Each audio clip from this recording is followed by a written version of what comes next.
Hello there and welcome to Physics with William, where curiosity gets cozy, the universe slows down just enough to be understood, and science takes the scenic route towards sleep. Tonight, we are not beginning with a planet, a black hole, a star, or a particle racing through a machine under the ground.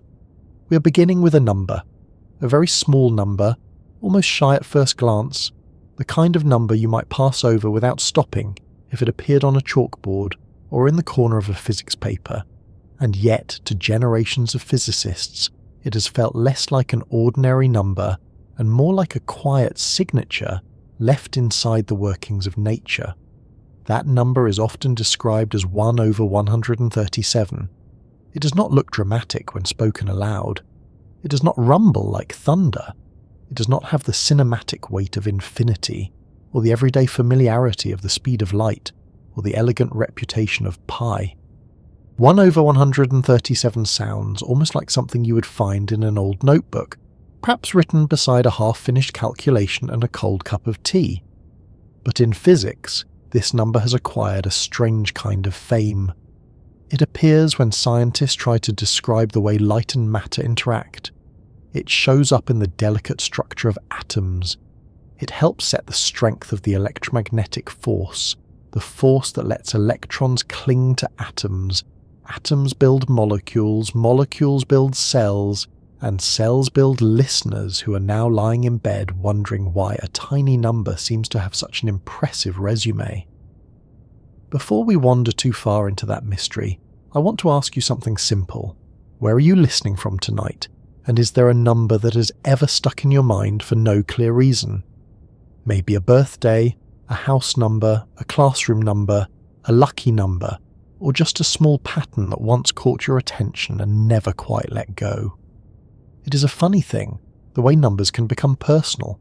They are supposed to be clean and neutral, little tools for counting, measuring and comparing. But sometimes they start to feel like characters. Some are loud and familiar, some are practical, some feel mysterious. And a few, in the history of science, become almost legendary, because they keep appearing where no one quite expected them. If you find this quiet journey soothing, interesting, or simply a pleasant place to rest your thoughts for a while, I would be grateful if you gave the video a like, subscribed, or shared it with someone who enjoys gentle science at the edge of sleep. It helps this little corner of calm reach other curious minds who might also like to drift off while thinking about atoms, light, and the oddly specific number hiding behind both of them. Now, as always, I hope the story is just interesting enough to keep your imagination comfortable, but not so exciting that it keeps your eyes wide open. And if it does keep you awake for a little while, at least you will be awake in good company, with one of the strangest numerical puzzles in modern physics resting beside you, like a very small, very persistent cat. So let us settle in. Let the room become still. Let the ordinary clocks and calendars move quietly in the background. Tonight we are following a number that does not belong to any one object. It is not the mass of a planet or the size of an atom, or the time it takes Earth to turn. It is stranger than that. It is a pure number. It has no units attached to it. It is not measured in meters, seconds, kilograms, or anything else we invented to organize the world. If the units changed, if humans had chosen different ways to measure length or time or mass, this number would remain the same. That is one reason physicists find it so unsettling. Most numbers in science depend on the measuring stick. This one seems to sit beneath the measuring stick as if it belongs not to our tools but to nature itself. When physicists talk about 1 over 137, they are usually talking about the fine structure constant. The name is not especially cozy, I admit. It sounds like something that should live in a filing cabinet or appear in small print at the back of a laboratory manual. But the idea behind it is much more alive. It describes, in a compact way, how strongly electrically charged particles interact with light. That may sound narrow at first, but it is difficult to overstate how much of the ordinary world depends on that interaction. The glow of a lamp, the colour of a leaf, the chemistry in a cup of tea, the electrical signals in your nerves, the stability of matter under your pillow, all of these are connected to the electromagnetic force. And tucked into the description of that force is this small dimensionless number, always close to 1 over 137. A number can be small and still matter enormously. A tiny adjustment in a recipe can change the whole flavour of a cake. A small difference in the tuning of a guitar string can make a chord sound warm or wrong. A minor shift in the balance of forces inside atoms could alter the architecture of matter itself. The fine structure constant belongs to this delicate category. It is not large. It does not dominate the way gravity seems to dominate the motion of planets, or the way nuclear forces shape the hearts of stars. Instead, it quietly tunes the relationship between light and charged matter. It helps determine how electrons behave around atomic nuclei, how atoms absorb and emit light, and how the spectral fingerprints of elements appear when scientists spread that light into colours. This is one of the first places the number began to reveal itself, in the subtle details of atomic spectra. If you heat a gas or shine light through it, atoms do not absorb or emit every possible colour evenly. They prefer very specific colours, as if each atom is a tiny instrument that can play only certain notes. When scientists examined these notes with increasing precision, they found that some lines were split into very close pairs or groups. These tiny separations were called fine structure, because they were finer details within the broader pattern. At first, this was a puzzle about light and atoms. Over time, it became a doorway into quantum theory, relativity, and the behaviour of electrons. The fine structure constant earned its name because it was tied to those delicate divisions, those almost hidden markings in the light from atoms. There is something wonderfully human about discovering a grand mystery through a small imperfection. No one looked at atomic spectra and immediately saw a cosmic riddle waiting to be solved. Scientists saw lines that were not quite where simple theory said they should be. They saw details that required better explanations. That is often how physics advances, not by finding the whole answer at once, but by noticing that nature has left a tiny wrinkle in an otherwise smooth cloth. The wrinkle says, "Look closer." The wrinkle says, "The simple story is not enough." In this case, looking closer led physicists toward a number that seemed to gather several deep ingredients of the universe into one compact value. The fine structure constant is built from some of the most important quantities in physics, but we will not write them out as a formula. This is a quiet place, not an exam room, and no one should have to fall asleep while being chased by symbols. Verbally, we can say that the number brings together the charge of the electron, the speed of light, and a constant from quantum mechanics that measures the graininess of action in the microscopic world. That may sound like a strange family gathering, but each member matters. The electron charge tells us about electricity. The speed of light tells us about relativity and the structure of space and time. The quantum constant tells us about the tiny scale where classical intuition begins to fail. Somehow, when these ingredients are combined in the right way, the units cancel out, and what remains is a pure number. That cancellation is part of the magic, though physicists would probably prefer the word significance. If a number carries units, its size can depend on human convention. The speed of light sounds very different depending on whether you measure distance in meters, miles, or sleepy footsteps to the kitchen. But a pure number is different. It is not dressed in our measuring systems, it is a direct comparison inside nature. That is why the fine structure constant bothers and fascinates people. If an advanced civilization on another world study atoms, light and electrons, they might use completely different units. Their words, clocks, rulers, and breakfast habits might all be unfamiliar. But they would still find the same pure number. They might not call it 1 over 137, they might not call it fine structure, but the value would be there, waiting. This is where the question begins to deepen. Many constants in physics tell us how big something is in relation to our chosen measures. But dimensionless constants ask a sharper question. Why this value? Why not a little larger? Why not a little smaller? If the fine structure constant helps tune the strength of electromagnetic interaction, why does nature choose this particular strength? Is it a deep necessity, something that could one day be derived from a more complete theory?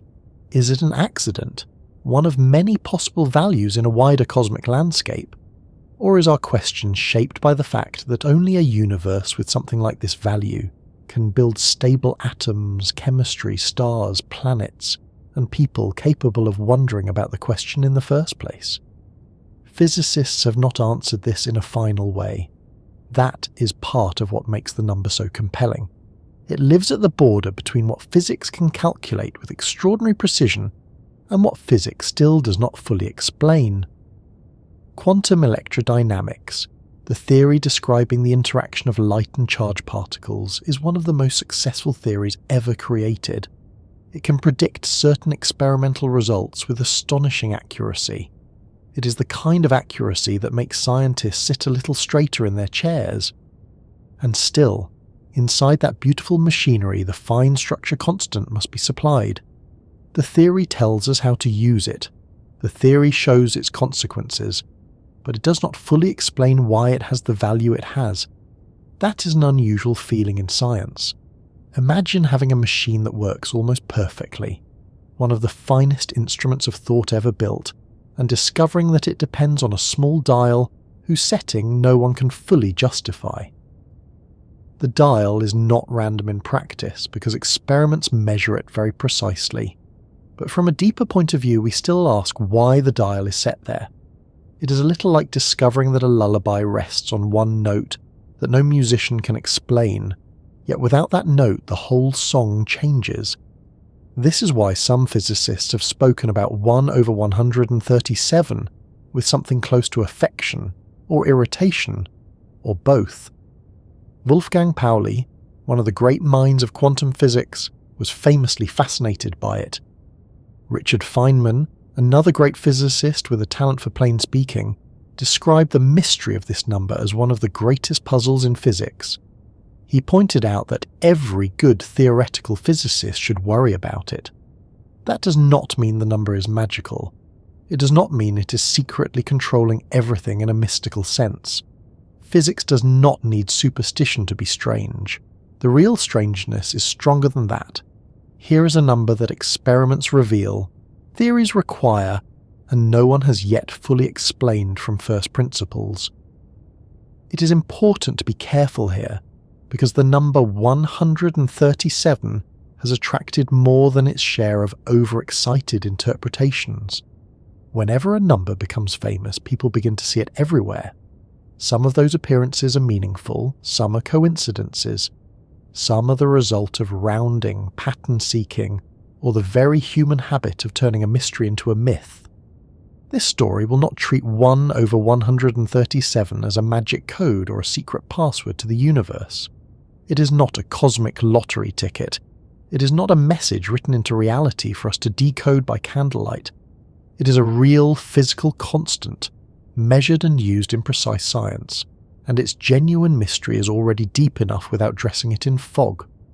That distinction matters. Science is at its best when it allows wonder without abandoning discipline. We can say that a number is mysterious without pretending that every mystery has a mystical answer. We can admire the elegance of nature while still checking the measurements. We can let curiosity feel warm and human without letting it wander away from evidence. That is the tone we will keep as we move through this story, gentle, careful, and awake enough to notice when a beautiful idea needs a firmer chair to sit on. To understand why 1 over 137 feels so important, we will need to approach it from several directions. We will look at atoms and light, because that is where the fine structure first showed its face. We will look at the electron, that tiny charged particle whose behaviour helped force physics into the quantum age. We will look at why having no units makes this number especially meaningful. We will wander into quantum electrodynamics, where particles and fields behave in ways that are deeply strange but experimentally reliable. We will also consider why changing this number, even slightly, might change the kind of universe that can exist. Not in a dramatic fantasy way, with stars instantly turning into soup, but through the quiet dependencies that make matter stable and chemistry rich. Along the way, we will meet a useful theme. Some numbers describe things, other numbers seem to shape possibilities. The fine structure constant belongs to the second kind. It does not simply tell us the size of an object, it helps define the behaviour of a force. It influences how tightly electrons are bound to atoms, how light is scattered, how atomic energy levels are arranged, and how the visible world gets some of its structure. The fact that all of this can be connected to a small pure number is not only technically impressive, it is also a reminder that nature often hides its deepest order in plain sight. You can think of it, gently, as a kind of volume setting. Not a perfect analogy, but a useful one before sleep. If the electromagnetic force were music, this number would help set how loudly charged particles hear the notes of light. Too different, and the music of atoms would not sound the same. Electrons might cling too tightly or too loosely. Atomic spectra would shift. Chemistry would change character. The world of materials, colours, and biological structure might be unfamiliar or impossible. Again, the real physics is more subtle than any single metaphor, but the feeling is right. This is a tuning number, and our universe depends on the tune. There is also something humbling about a number like this.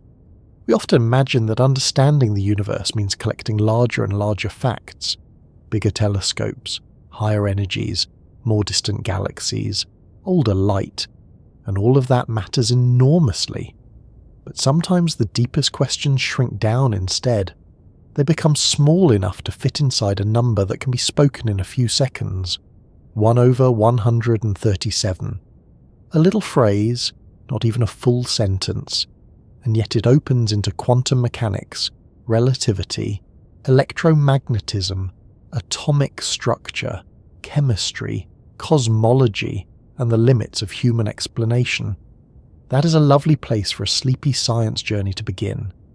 Not with a loud mystery, but with a quiet one. Not with something far away, but with something woven into ordinary matter. The pillow under your head, the air moving gently as you breathe, the dim light in the room, the warmth in your hands, the chemistry that lets your body rest and repair, all of it depends in one way or another on charged particles interacting through electromagnetism. And inside our best description of that interaction sits this modest little number, waiting with the patience of a librarian who knows exactly where the important book is shelved. So tonight, when we begin to follow 1/137, we are really following a trail through the hidden grammar of the physical world. We are asking how a number can be measured with care, used with precision, admired by great physicists, and still resist a final explanation. We are asking why the universe has constants at all, why some of them are pure numbers, and whether their values are necessary, accidental, or connected to something deeper than our current theories can see. It is a question with no simple ending, which makes it well suited to a long quiet walk. For now, there is no need to solve it quickly. In fact, rushing would miss the point. The fine structure constant rewards patience. It first appears as a detail, then becomes a tool, then becomes a riddle. It asks us to notice how light touches matter. It asks us to notice that precision can lead to mystery rather than away from it. It asks us to accept that even in the most successful parts of physics, there are still small doors that remain closed. So take a slow breath. Let the number settle into the room without demanding too much from it yet. 1/137. A small value, a large question, a quiet mark in the machinery of light and matter. And as we move from this gentle introduction toward the first real meeting with the fine structure constant, we can begin where many scientific mysteries begin, with the simple act of looking closely at something ordinary and finding that it is not ordinary at all. The first thing to know about the fine structure constant is that it did not arrive in physics wearing a name tag. It was not discovered all at once as a single grand object, sitting there on a laboratory bench, waiting for someone to point and say, "There it is." It emerged gradually from careful measurements, puzzling patterns, better instruments, and the steady realization that the world inside atoms was not behaving like the simple models people first imagined. Like many important things in science, it began as a detail, a small correction, a faint splitting in the colour of light, the kind of thing one might miss unless one had learned to look with patience. That is a good way to meet it. Not as a magic number, not as a secret code, but as a small and very serious clue. Imagine, quietly, an atom. Not the little solar system drawing from school, with a neat nucleus in the middle and electrons looping around it like tiny planets. That picture is useful for a moment, but it is also misleading if taken too literally. Atoms are not miniature clockwork toys. Electrons do not fly around on clean tracks like beads sliding along invisible wires. The real atom is softer, stranger, and more mathematical than that. Electrons live in states. They occupy patterns of possibility around the nucleus.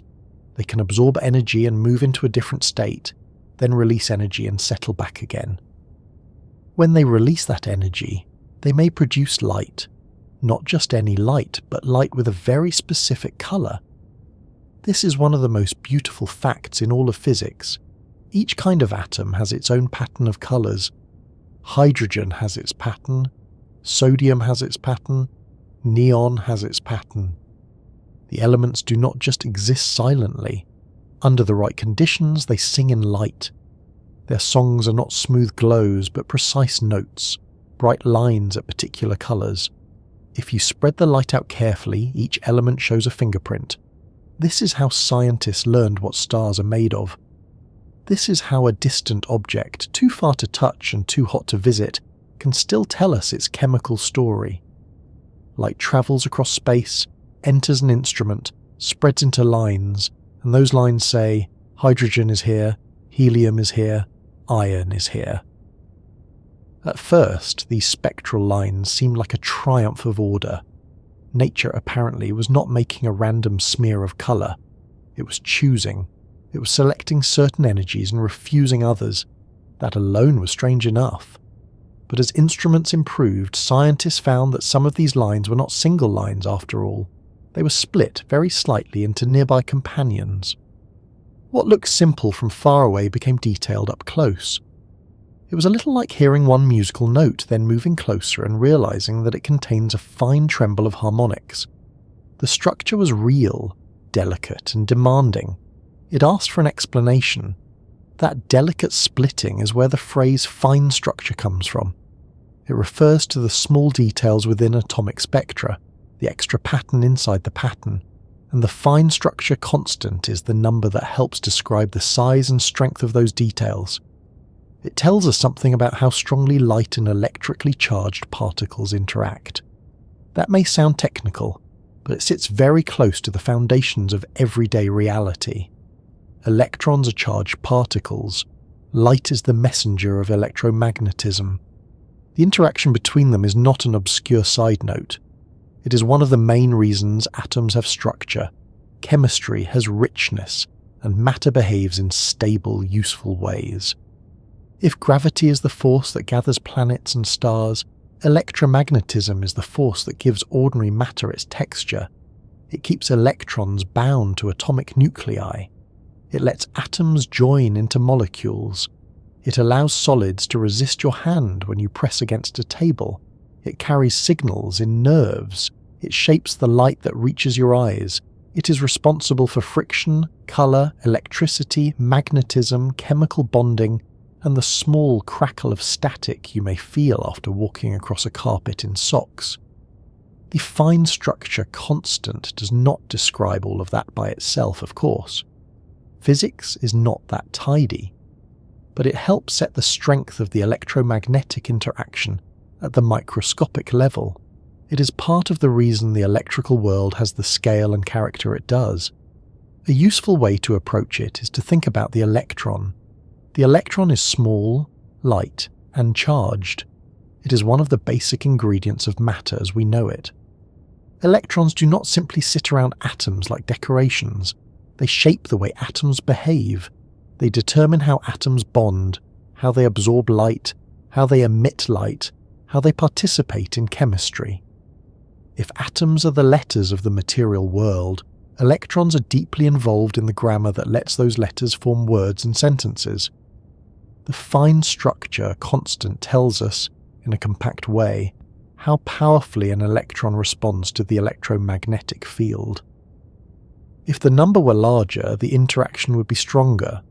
If it were smaller, the interaction would be weaker. In our universe, it is close to 1 over 137, which means the interaction is strong enough to bind electrons into atoms and produce rich chemistry, but not so strong that everything collapses into a very different arrangement. It is a gentle balance, not in the mystical sense, but in the practical physical sense that the properties of matter depend sensitively on the values of nature's constants. One of the reasons this number became famous is that it is dimensionless. That word sounds like a piece of vocabulary from a technical lecture, but the idea is simple and important. A dimensionless number has no units. It is not a distance measured in meters. It is not a time measured in seconds. It is not a mass measured in kilograms. It is just a number, pure, bare, independent of the measuring habits of any civilization. This matters because many numbers in physics change their appearance depending on the units we choose. The speed of light can be written as a very large number in one system, a different number in another system, and a rather neat number in some specialized systems used by physicists. That does not mean light has changed. It only means our measuring language has changed. A meter is a human convention. A second is defined by a physical process, yes, but the way we use it is part of our system of measurement. Change the units, and many constants change their numerical clothing. The fine structure constant does not do that. If you use meters, it stays the same. If you use miles, it stays the same. If a civilization orbiting a quiet orange star invents its own units, based on the wing beat of a local insect and the length of a crystal from its homeworld, it would still find the same pure number when it studied the interaction of light and electrons. It might name the number differently. It might not round it the same way. It might not become emotionally attached to 137 as human physicists sometimes have, but the value itself would be waiting inside the physics. That is why dimensionless constants feel especially deep. They are not simply conversion factors between our language and nature. They seem to be part of nature's internal language. They are comparisons built into the behavior of the world itself. When physicists ask why the fine structure constant has its value, they are not asking why humans chose a certain measuring stick. They are asking why electromagnetism has this strength relative to quantum mechanics and relativity. They are asking why the universe seems to have selected this particular setting. Of course, the word selected can be dangerous if we are not careful. It can make the universe sound like a person choosing from a menu. Physics does not require that picture. The value may emerge from a deeper theory. It may be connected to other constants in a way we do not yet understand. It may be one outcome among many possible outcomes in a broader physical framework, or perhaps the question itself needs to be rebuilt before it can be answered. For now, the honest thing to say is that the fine structure constant is measured, used, and understood in its effects, but not fully explained in its origin. That combination is what gives it such a special flavour. It is not mysterious because physicists do not know what it does. They know a great deal about what it does. It appears in calculations that match experiments with breathtaking precision. It helps organise the behaviour of atoms and light. It is woven into one of the most successful theories in science. The mystery is not ignorance in the ordinary sense. It is deeper. We can use the number with astonishing skill, while still not knowing why that number is the one nature gives us. There is a peaceful kind of humility in that. Science is sometimes imagined as a march from mystery to certainty, as if every discovery simply removes a question from the board. But the history of physics is more interesting. Often, when a theory becomes more precise, it reveals sharper questions. The old mystery does not vanish. It changes shape. It becomes more exact. It moves from vague wonder to a well-defined puzzle. The fine structure constant is one of those puzzles. It is not a cloud of confusion. It is a clear question sitting inside a very clear theory. To appreciate this, it helps to return to the atom and the spectral lines. Early atomic physics was full of surprises. Scientists knew that atoms emitted light at specific colours, but classical physics could not fully explain why.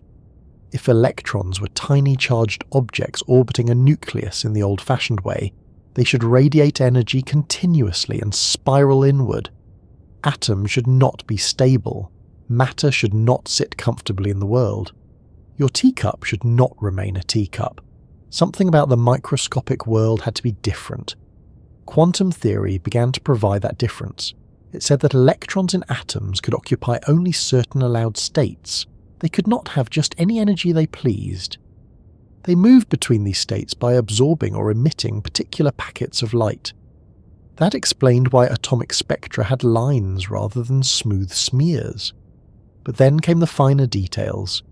The splitting of lines revealed that the simple quantum picture needed refinement.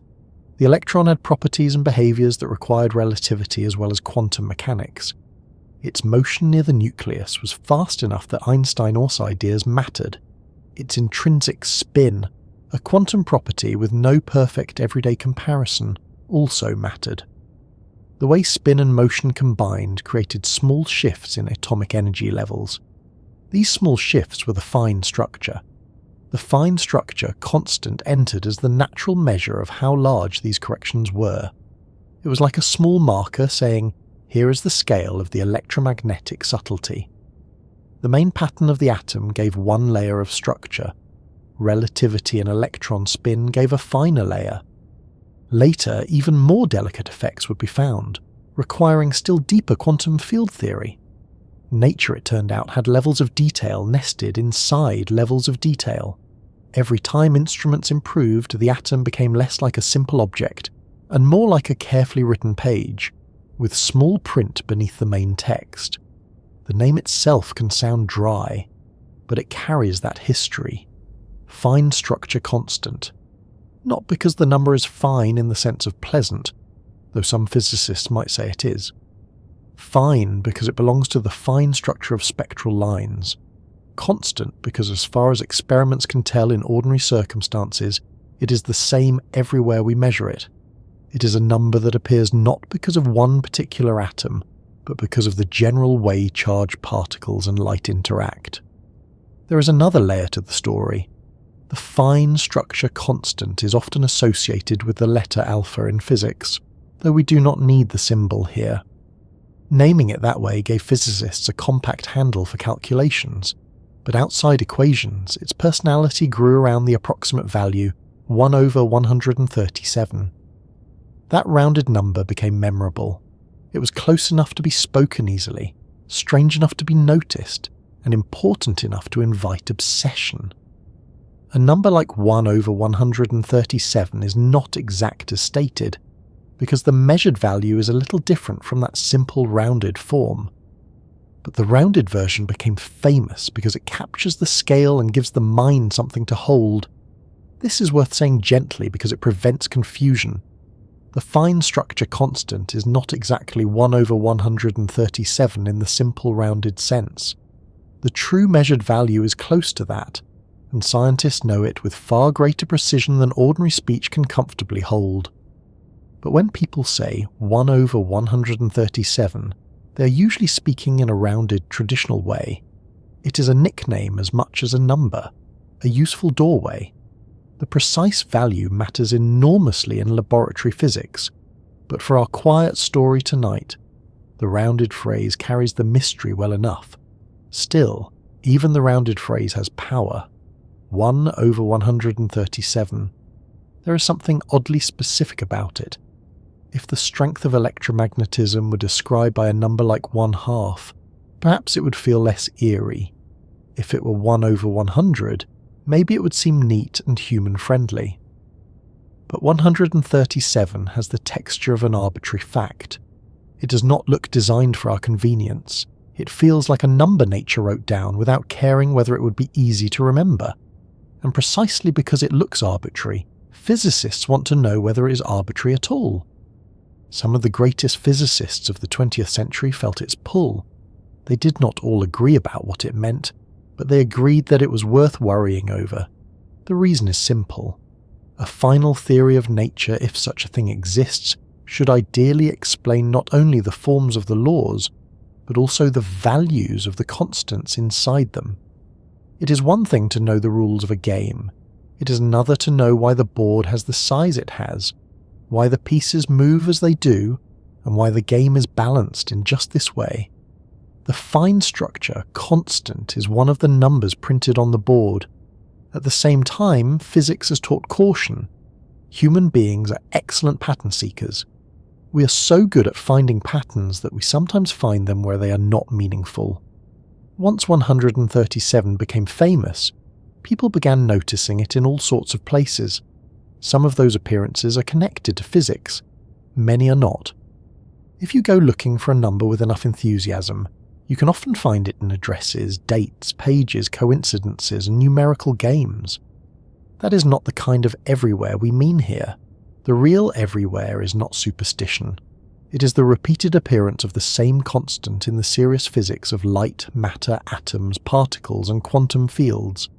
That distinction makes the mystery better, not worse. A number does not need folklore to be fascinating. The fine structure constant is already remarkable because of where it legitimately appears. It appears when describing how electrons scatter light. It appears in atomic spectra. It appears in quantum electrodynamics. It appears in the corrections that make theoretical predictions match experiments. It appears not as a decoration, but as a working part of the machinery. It is not everywhere in the careless sense. It is everywhere that the strength of electromagnetic interaction matters at the quantum level. When we call it a constant, we are also making a statement about trust. We trust that the same physics applies here and in distant stars, now and long ago, unless evidence tells us otherwise. Scientists have tested whether the fine structure constant might have changed over cosmic time by studying light from distant astronomical objects. Such tests are difficult, and claims must be handled carefully. The broad picture is that if it has changed, any change must be extremely small. For practical physics, it is constant. For deeper speculation, the possibility of variation remains an interesting question, because if such a constant changed even slightly over the history of the universe, it would open a door to new physics. But that door has not swung open easily. The constant also gives us a bridge between different pillars of modern physics. Electromagnetism, quantum mechanics, and relativity are all involved in its meaning. That is part of why it feels central. It is not just an electrical number, it is not just a quantum number, it is not just a relativistic number, it stands at an intersection. The charge of the electron belongs to electromagnetism. The quantum constant belongs to the grainy behavior of microscopic action. The speed of light belongs to relativity and the structure of space and time. When these ingredients are combined in the right way, the fine structure constant emerges without units.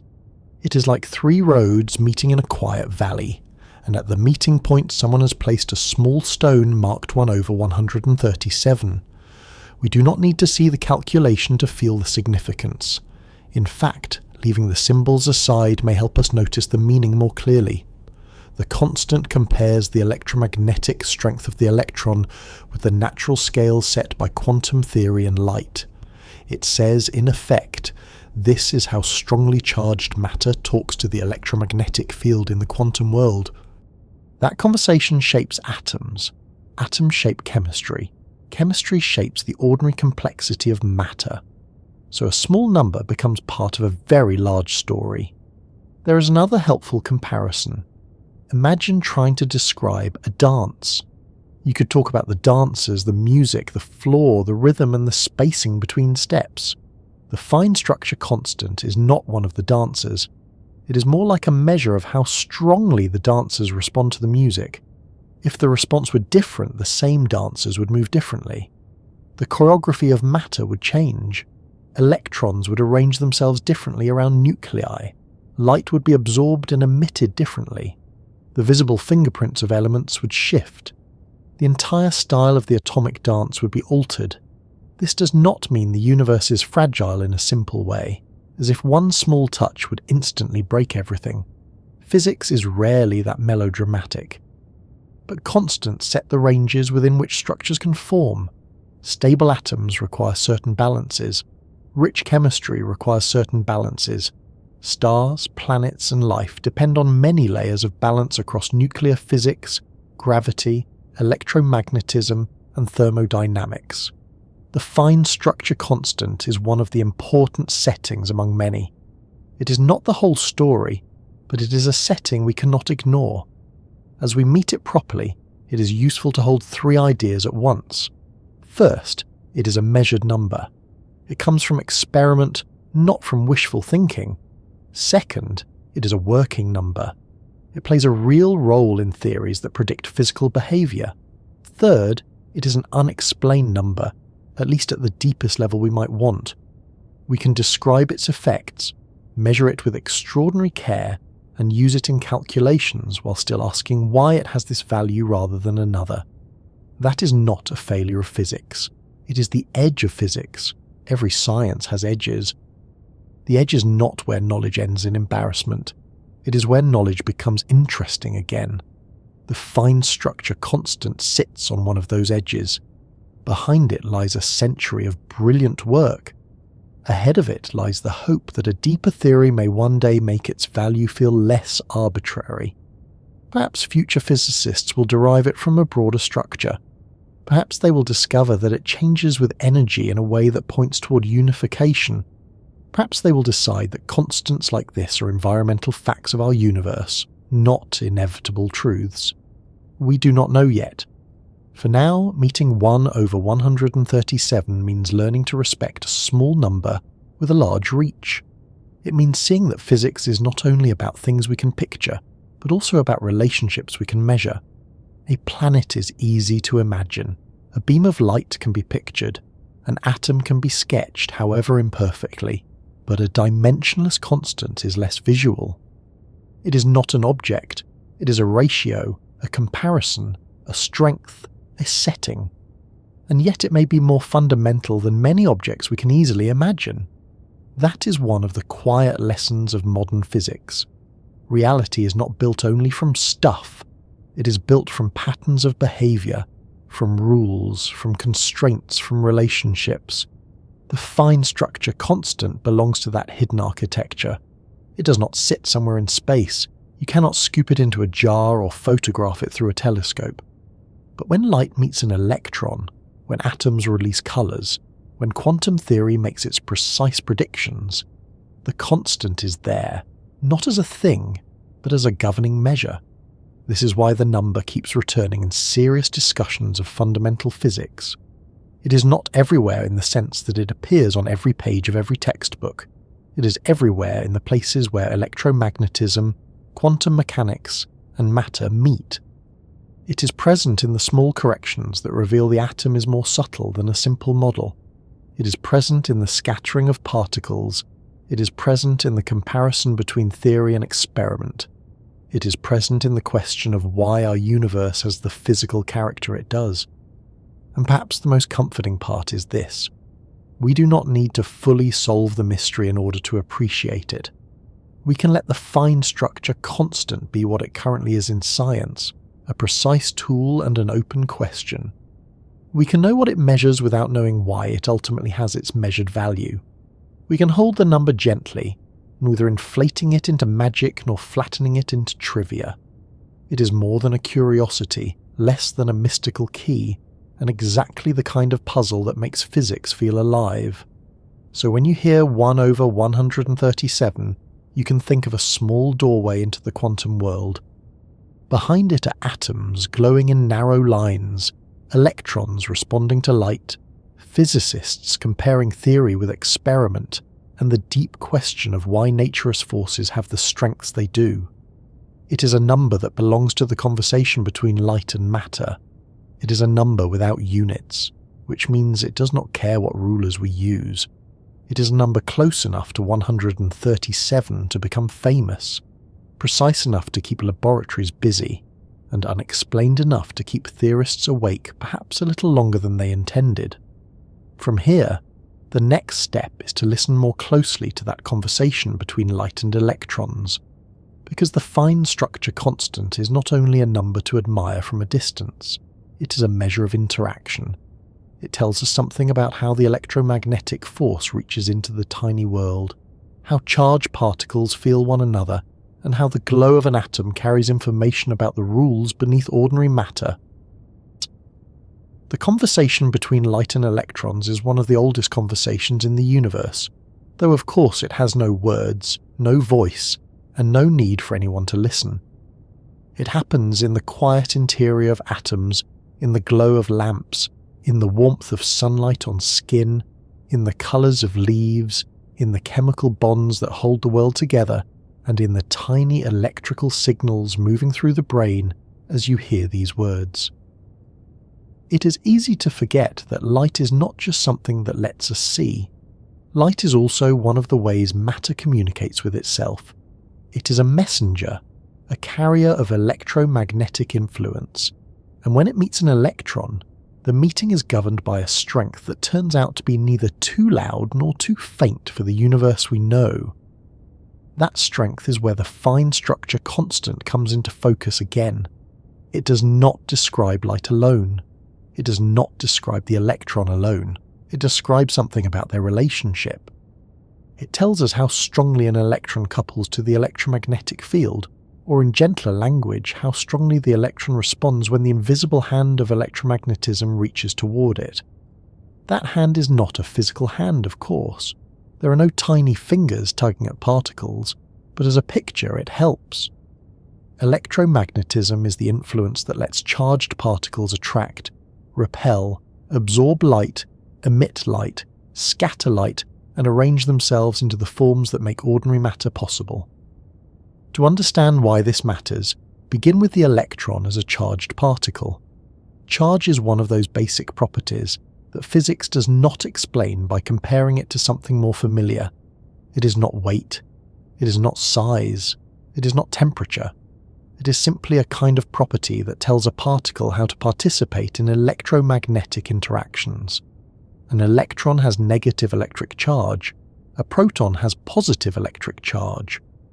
Opposite charges attract like charges repel, and from this simple rule comes a great deal of the structure of the world. Electrons are drawn toward atomic nuclei because nuclei contain positively charged protons. At the same time, electrons repel one another, and this repulsion helps shape the arrangement of electrons around atoms. Those arrangements determine chemistry, and chemistry builds nearly everything soft, solid, fragrant, bitter, alive, and familiar. If electromagnetism were much weaker, electrons would be held more loosely. Atoms would be larger and more fragile in certain ways. Light would interact less strongly with matter. Chemistry would lose some of its grip. If electromagnetism were much stronger, electrons would be pulled more tightly, atomic energies would shift, and the balance between electromagnetic forces and other physical effects would change. The universe would not simply become a slightly brighter or dimmer version of this one. It could have matter with very different behaviour. The fine structure constant is not the only setting involved, but it is one of the important measures of how intense the electromagnetic conversation is. The phrase invisible hand is useful because electromagnetism is not usually seen directly. What we see are its effects. A magnet pulling a paperclip, a balloon sticking to a wall after being rubbed, lightning opening the sky for a fraction of a second, a screen glowing in a dark room, a chemical reaction changing colour. These are not separate miracles, they are different faces of the same force. At the deepest level, electromagnetism governs the behaviour of charged particles and electromagnetic fields. Electrons are among its most familiar participants. Light is one of its most familiar expressions. Light itself is a strange thing to describe because it behaves in more than one way depending on how we ask the question. Sometimes it behaves like a wave, spreading and interfering, with colours tied to different wavelengths. Sometimes it behaves like a stream of particles called photons, arriving in individual packets of energy. This dual nature is not because light is confused. It is because our everyday categories are too narrow. The quantum world does not divide itself neatly into the boxes our senses developed for stones, waves, and falling apples. Light is quantum. Electrons are quantum. Their interaction belongs to a world where probability, fields, and particles are woven together in a manner that feels strange, but can be measured with astonishing accuracy. When a photon encounters an electron, several things may happen. The photon may be absorbed if the electron is in a situation where that energy can be accepted. The electron may jump to a higher energy state in an atom, not by climbing a little staircase step by step, but by shifting from one allowed state to another. Later, the electron may return to a lower state and emit a photon. This emitted light carries away energy, and its colour reflects the difference between those states. That is one reason atoms produce their distinctive spectral lines. They are not glowing randomly. They are exchanging energy in specific quantum amounts. An electron may also scatter light. That means the incoming photon interacts with the electron and leaves in a different direction, sometimes with a changed energy. Scattering is one of the great tools of physics. If you want to learn about something too small to see directly, you can send particles or light toward it and study how they scatter. The pattern of scattering tells you about the hidden structure. It is a little like learning the shape of furniture in a dark room by gently tossing soft balls and listening to where they bounce, though the quantum version is much stranger and far more precise. The strength of the interaction affects how likely such processes are. The fine structure constant helps set that likelihood for electromagnetic interactions. This is where the idea of coupling becomes important. In physics, coupling means the strength of interaction between things. A strongly coupled particle responds intensely to a field. A weakly coupled particle responds more gently. The fine structure constant is often described as the electromagnetic coupling strength. It tells us in a dimensionless way how strongly charged particles and photons interact. The word coupling may sound mechanical, like two train cars being linked together, but in quantum field theory it is more subtle.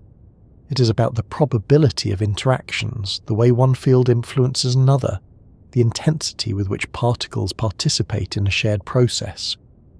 Because the fine structure constant is small, electromagnetic interactions at the level of quantum electrodynamics are manageable in a special way. Physicists can calculate many effects by starting with a simpler picture and then adding smaller corrections. The smallness of the constant helps those corrections behave. If the number were large, the calculations would become much harder, and the tidy success of the theory would not look the same. So 1 over 137 is not merely a strength. It also helps explain why one of our best theories can be used with such extraordinary precision. The interaction is strong enough to matter everywhere in chemistry and light, but small enough for certain mathematical techniques to work beautifully. There is a pleasant irony there. Electromagnetism feels powerful in everyday life. It holds atoms together. It prevents your hand from passing through a table. It produces lightning. It runs machines and carries signals across wires and through the air. Yet at the level of the fine structure constant, the basic quantum coupling is modest. This modesty allows physical structure to be rich without becoming overwhelming. The force is long-ranged, unlike the nuclear forces that act mainly over tiny distances.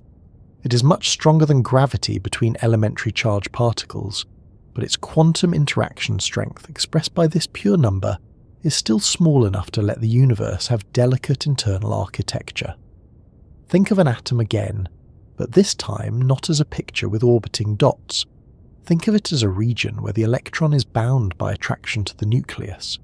The electron is not sitting still. It is not circling like a planet. It exists in a state described by quantum rules with a spread of possible locations and energies. The nucleus pulls because it has positive charge. The electron responds because it has negative charge. That response is electromagnetic. The fine structure constant helps determine the scale of the electromagnetic effects in the atom. It influences how fast the electron effectively moves in certain states, how strongly relativistic corrections appear, and how large the fine splitting of energy levels becomes. In hydrogen, the simplest atom, there is one proton and one electron. It is the cleanest natural laboratory for understanding how light and electrons behave together. Hydrogen is simple enough to calculate, at least compared with heavier atoms, but it is still rich enough to reveal deep physics. Its spectral lines were among the great clues that guided the development of quantum theory. When scientists saw that hydrogen emitted light at specific colours, they had to abandon the idea that atomic energies could vary smoothly. When they saw the fine details of those lines, they had to include relativity and spin. When they measured still finer shifts, they had to develop quantum electrodynamics. Hydrogen is small, but it has carried a remarkable amount of scientific weight. The electron in hydrogen can absorb a photon and move to a higher energy state only if the photon has the right energy. Too little, and the atom ignores it. Too much, and different processes may occur. Just right, and the electron shifts state. Later, when the electron returns, a photon is emitted. This is why light from hydrogen has a recognizable pattern. In this sense, the atom is like a carefully tuned instrument. It does not play every note. It plays the notes allowed by its structure. The fine structure constant helps determine the tiny refinements of that tuning. This matters far beyond laboratories. The light from stars carries these atomic fingerprints across enormous distances. When astronomers study starlight, they are reading the electromagnetic behavior of atoms. The same rules that govern hydrogen in a laboratory on Earth govern hydrogen in a cloud far across the galaxy. This consistency is one reason physics can reach so far. We cannot scoop material from most stars into a jar. We cannot visit distant galaxies with a notebook. But we can read the light, and the light has been shaped by electrons, atoms, and constants like the fine structure constant. In that sense, the number is present in the way the universe becomes knowable. The invisible hand of electromagnetism also shapes colour. Colour is not a simple property painted onto objects.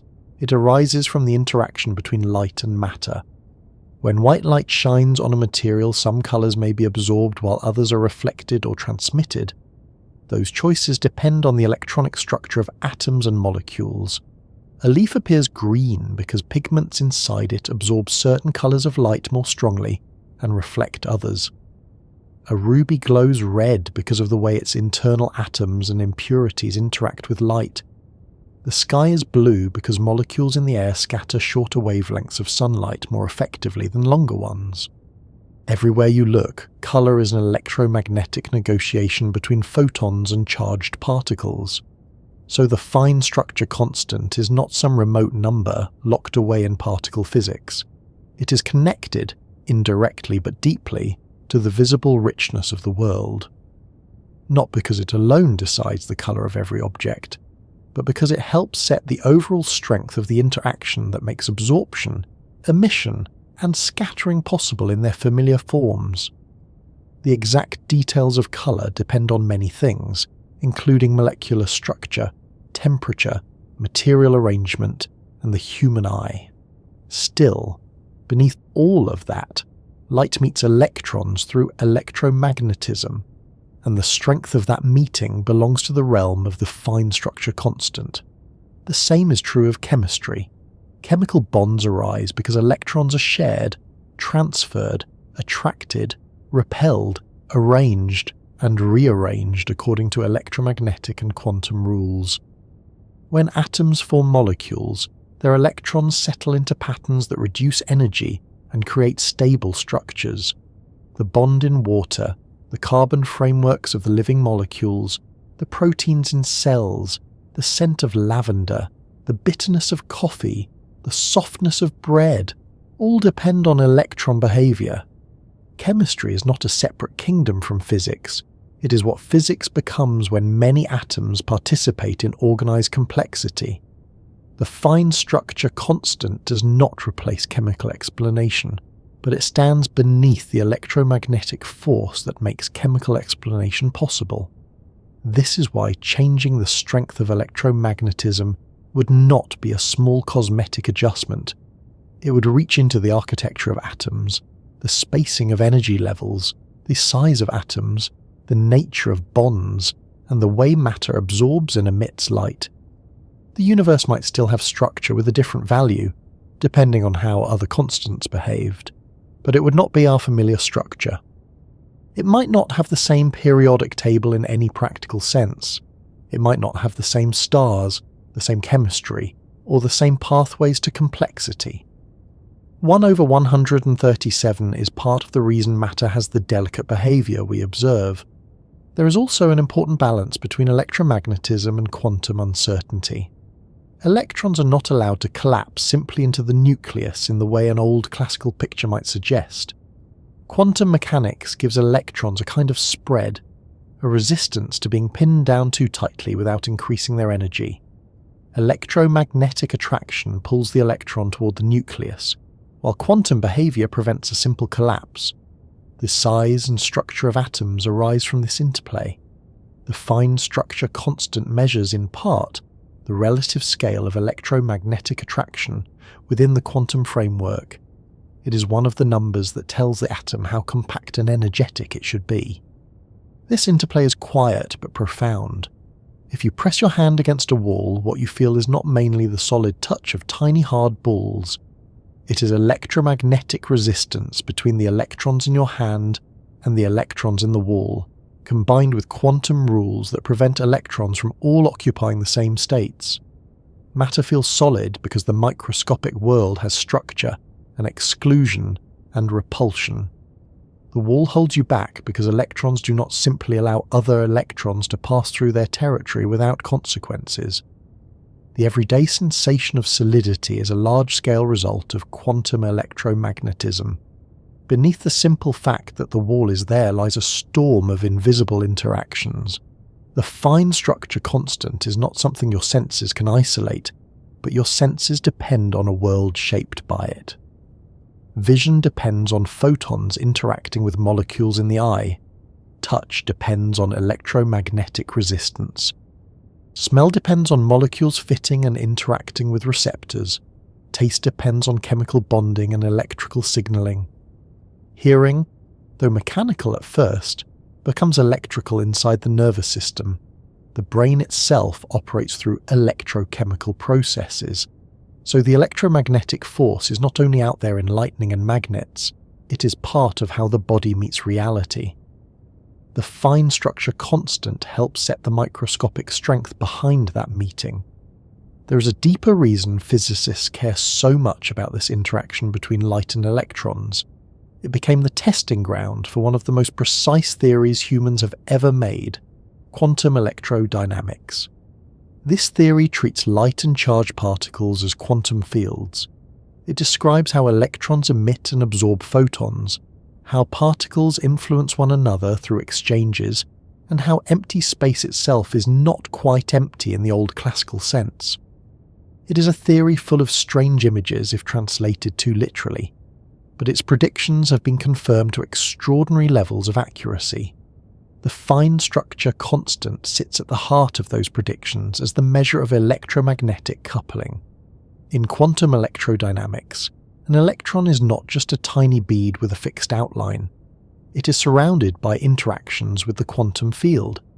It can emit and reabsorb virtual photons. The vacuum around it can briefly flicker with particle activity. These phrases can be misleading if imagined too physically, as if little objects are constantly popping like bubbles in a cartoon. But they point towards something real in the mathematics and experiments. The quantum vacuum has structure, and interactions have layers of correction. The fine structure constant helps determine how large those layers are.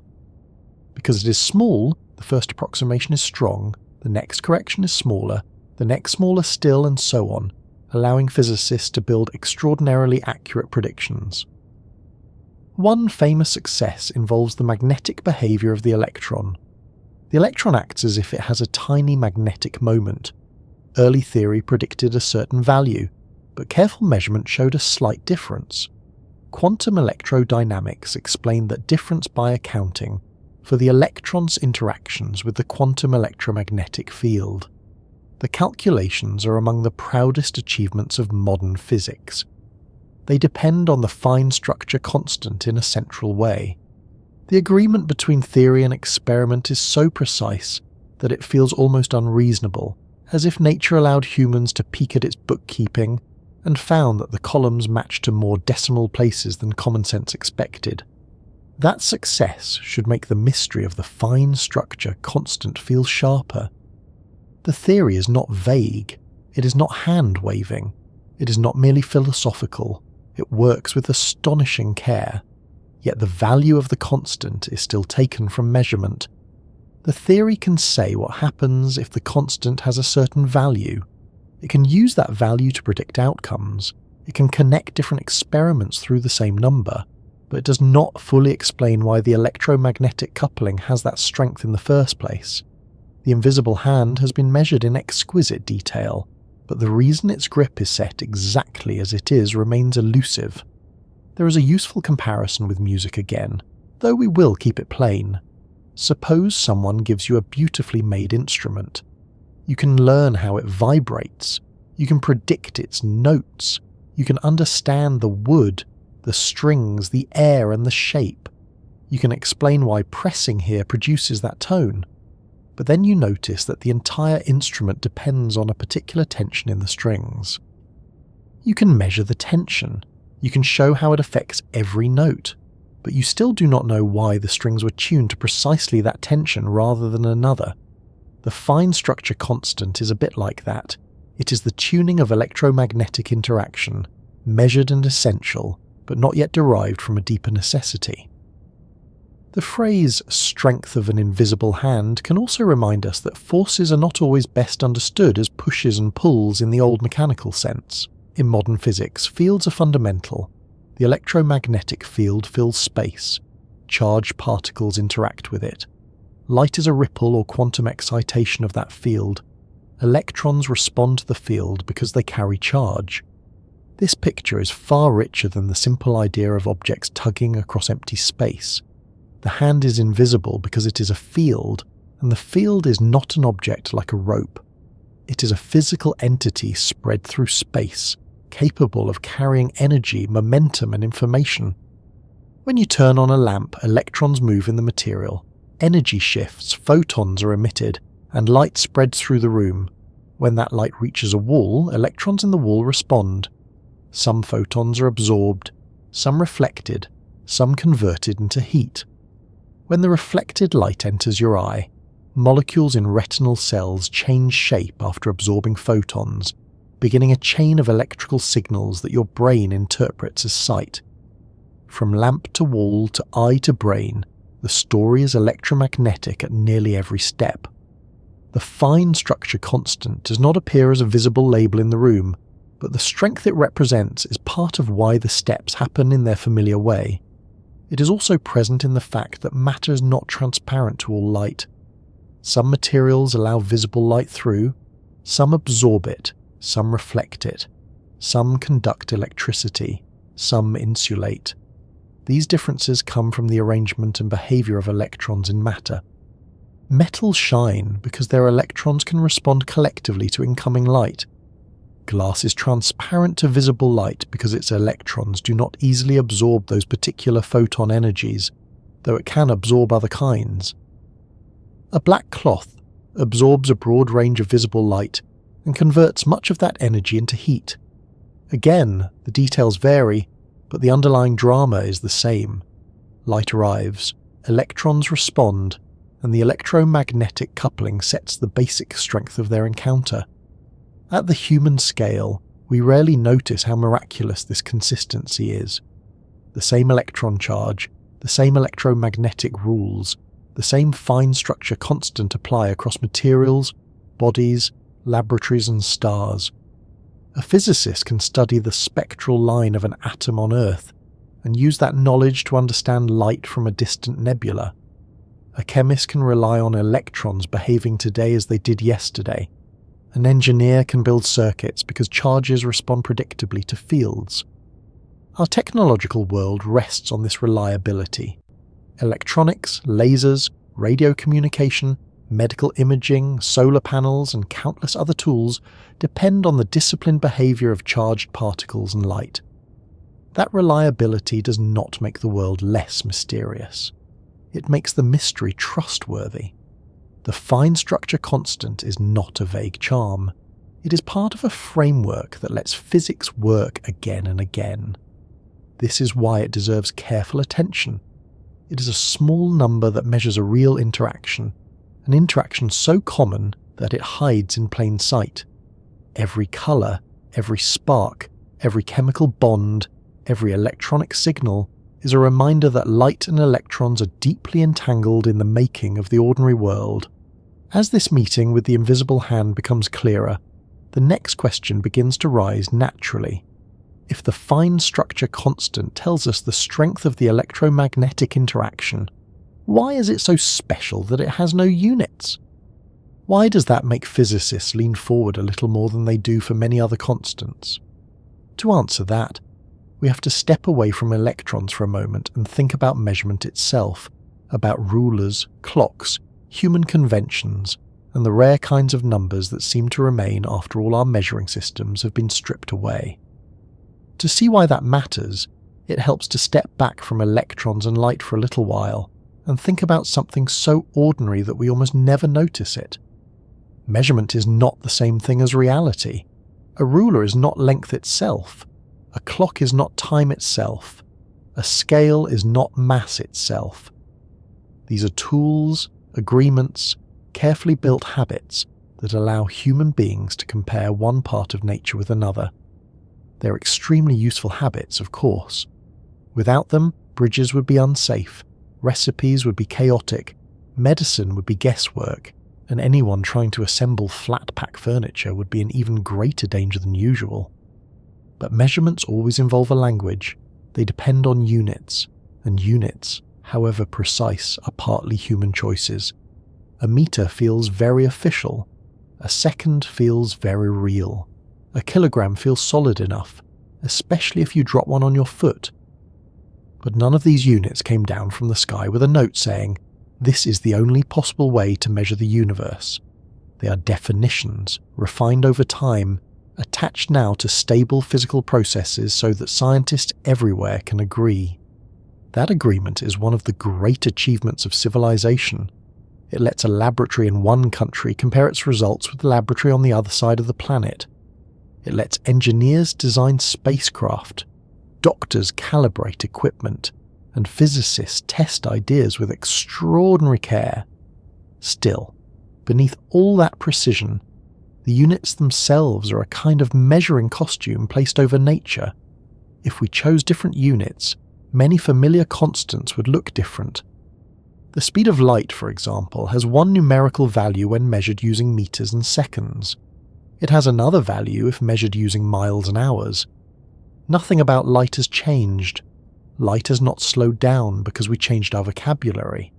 Only the number on the page has changed because the measuring system changed. The same is true for many quantities in physics. A mountain can be described in meters, feet, or the height of a very patient giraffe, though the last one is not recommended for serious geology. The mountain remains the mountain. The number changes because the unit changes. This is why physicists pay special attention to numbers that do not depend on units. A dimensionless number has no measuring costume. It is not written in meters, seconds, kilograms, degrees, volts, or any other human scale. It is just a pure number. It compares one physical quantity with another in such a way that the units cancel away, leaving only a ratio. Ratios are powerful because they are not tied to one civilization's measuring habits. If you say one tree is twice as tall as another tree, that statement does not care whether you measure the trees in meters, feet, or carefully stacked teacups. The ratio remains the same. Twice as tall is twice as tall. The language can change, but the relationship survives. The fine structure constant belongs to this special family. It has no units. It is not a length. It is not a time. It is not an energy. It is not a mass. It is a pure number that describes the strength of the electromagnetic interaction in the quantum world. This means that if humans had built a completely different measuring system, the fine structure constant would still have the same value. If another intelligent species evolved under another sky and chose its units from the tides of its moons, the growth of its trees, or the pulse of some crystal deep in its planet, it would still encounter the same dimensionless number when it studied how light and charged particles interact. It might pronounce it differently. It might not care about the rounded phrase 1 over 137. It might have no fondness for our symbols, our textbooks, or our habit of making tea while thinking about the cosmos. But the number itself would be there. That is the heart of the matter. A dimensionless constant feels less like a conversion between our tools and nature, and more like a direct feature of nature's own structure. It is not telling us how to translate between meters and seconds. It is telling us how strong one aspect of reality is compared with another. The fine structure constant compares the strength of electromagnetic interaction with the natural scale set by quantum mechanics and relativity. Spoken more gently, it tells us how firmly light and charged matter shake hands when they meet in the microscopic world. And because it has no units, that handshake does not depend on what kind of ruler anyone is holding. This is one reason the number has such a strange reputation. Many constants in physics are deeply important, but their numerical values can seem less mysterious once we remember that units are involved. If a constant has units, its number may look large or small only because of our chosen measuring system. But a pure number cannot hide behind that excuse. If it is small, it is really small in relation to the things being compared. If it is large, it is really large in that same sense. There is no changing from meters to miles to make it appear more convenient. The number stands bare, and that makes the question sharper. Why this value? When physicists ask that question, they're not asking a casual question like why did a clockmaker choose this shape for a clock face? They're asking something closer to why the electromagnetic force has this particular strength relative to the deeper scales of the quantum universe. The fine structure constant says that the interaction between electrons and light has a certain intensity, not an intensity measured by our lamps or batteries, but a fundamental coupling strength. If the value were different, atoms would behave differently. Light would interact differently with matter. The fine splitting of spectral lines would change. Chemistry would shift. The architecture of the ordinary world would not be the same. This is where a unitless number becomes more than a curiosity. It becomes a setting in the physical world. A number with units can often be changed in appearance by changing our measuring language. A number without units cannot. It is closer to what scientists might call a structural fact. The universe has many such structural facts, and they are among the deepest puzzles in fundamental physics. They do not simply tell us that something is big or small according to our tools. They tell us that nature has chosen, or at least presents to us, certain relationships among its ingredients. Of course, saying nature has chosen is only a figure of speech. The universe is not sitting at a desk selecting constants with a pencil. The value might be required by some deeper theory we do not yet have. It might be one result among many possible results in a larger cosmic framework. It might be connected to conditions in the early universe. It might be tied to symmetries, fields, dimensions, or principles that have not yet been fully understood. Or perhaps the value is a brute fact, something that simply is. Physicists do not all agree on what kind of answer should be expected, but most agree that dimensionless constants are the right place to look for deep questions, because they are not artifacts of human measurement. There is another way to feel the difference. Suppose someone tells you that a road is 5 miles long. That information is useful, but the number 5 depends on the unit mile. If measured in kilometers, the number is different. If measured in steps, different again. But suppose someone tells you that one road is exactly 3 times longer than another. That comparison is independent of the unit. It describes a relationship. It would be true in miles, kilometers, steps, or any other unit. Dimensionless constants are like that. They are relationships, not measurements dressed in local clothing. The fine structure constant is a relationship involving electric charge, quantum action, and the speed of light.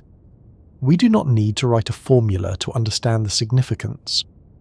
The electronous charge tells us how strongly it participates in electromagnetism. The quantum constant tells us about the scale at which microscopic action comes in discrete amounts. The speed of light tells us about the structure of space, time, and electromagnetic waves. When these ingredients are combined in the right way, all the units vanish. What remains is the pure measure of electromagnetic coupling. The vanishing of units is not a mathematical trick with no meaning. It is the sign that we have found a natural comparison built into the theory. This also explains why the fine structure constant is different from something like the mass of the electron. The mass of the electron is deeply important, and physics would be very different if it had another value. But the number we assign to that mass depends on the unit we use. In one system, it has one numerical value. In another system, it has another. To ask why that particular number appears, we first have to specify the unit. But to ask why the fine structure constant has its value, we do not. The question is already unit independent. It goes directly to the structure of the laws. This is also why pure numbers are the ones that would matter in a conversation with alien physicists. Imagine, if you like, a calm interstellar meeting between two civilizations that have never shared a clock, ruler, language, or breakfast cereal. If humans say that the speed of light is a certain number of meters per second, the other civilization may politely blink several of its eyes, assuming it has eyes, and ask what a meter is and what a second is. Before the conversation can continue, both sides must explain their units. But if humans describe a dimensionless constant, the situation is different. The alien physicists can compare it with their own measurements directly, because it is a pure relationship. In that sense, dimensionless constants may be closer to a universal scientific language. The fine structure constant would be one of the numbers both sides could recognize, not because they would write it our way, but because their experiments with atoms, light, and charged particles would reveal the same relationship. If they had hydrogen, or something like hydrogen, they would see patterns of light shaped by electromagnetic interaction. If they built a theory of charged particles and photons, they would need a measure of coupling strength. Somewhere in their own notation, in whatever marks or sounds or colour changes they used for mathematics, the same pure value would appear. That thought gives the number a quiet dignity.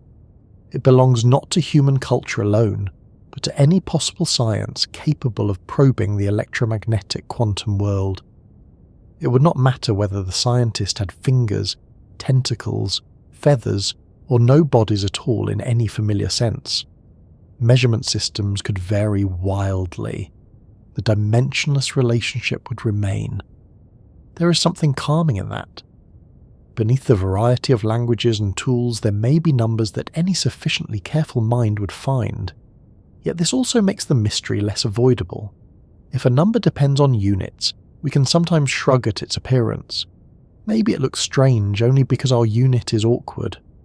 But when a number has no units, the strangeness cannot be blamed on meters, seconds, or kilograms. 1/137 is not odd because humans chose the wrong ruler. It is odd because it is a pure number in the laws of nature, and we do not yet know why it is that value. That does not mean no answer exists. It means that our current best theories take it as an input rather than deriving it from something deeper. This distinction between input and explanation is important.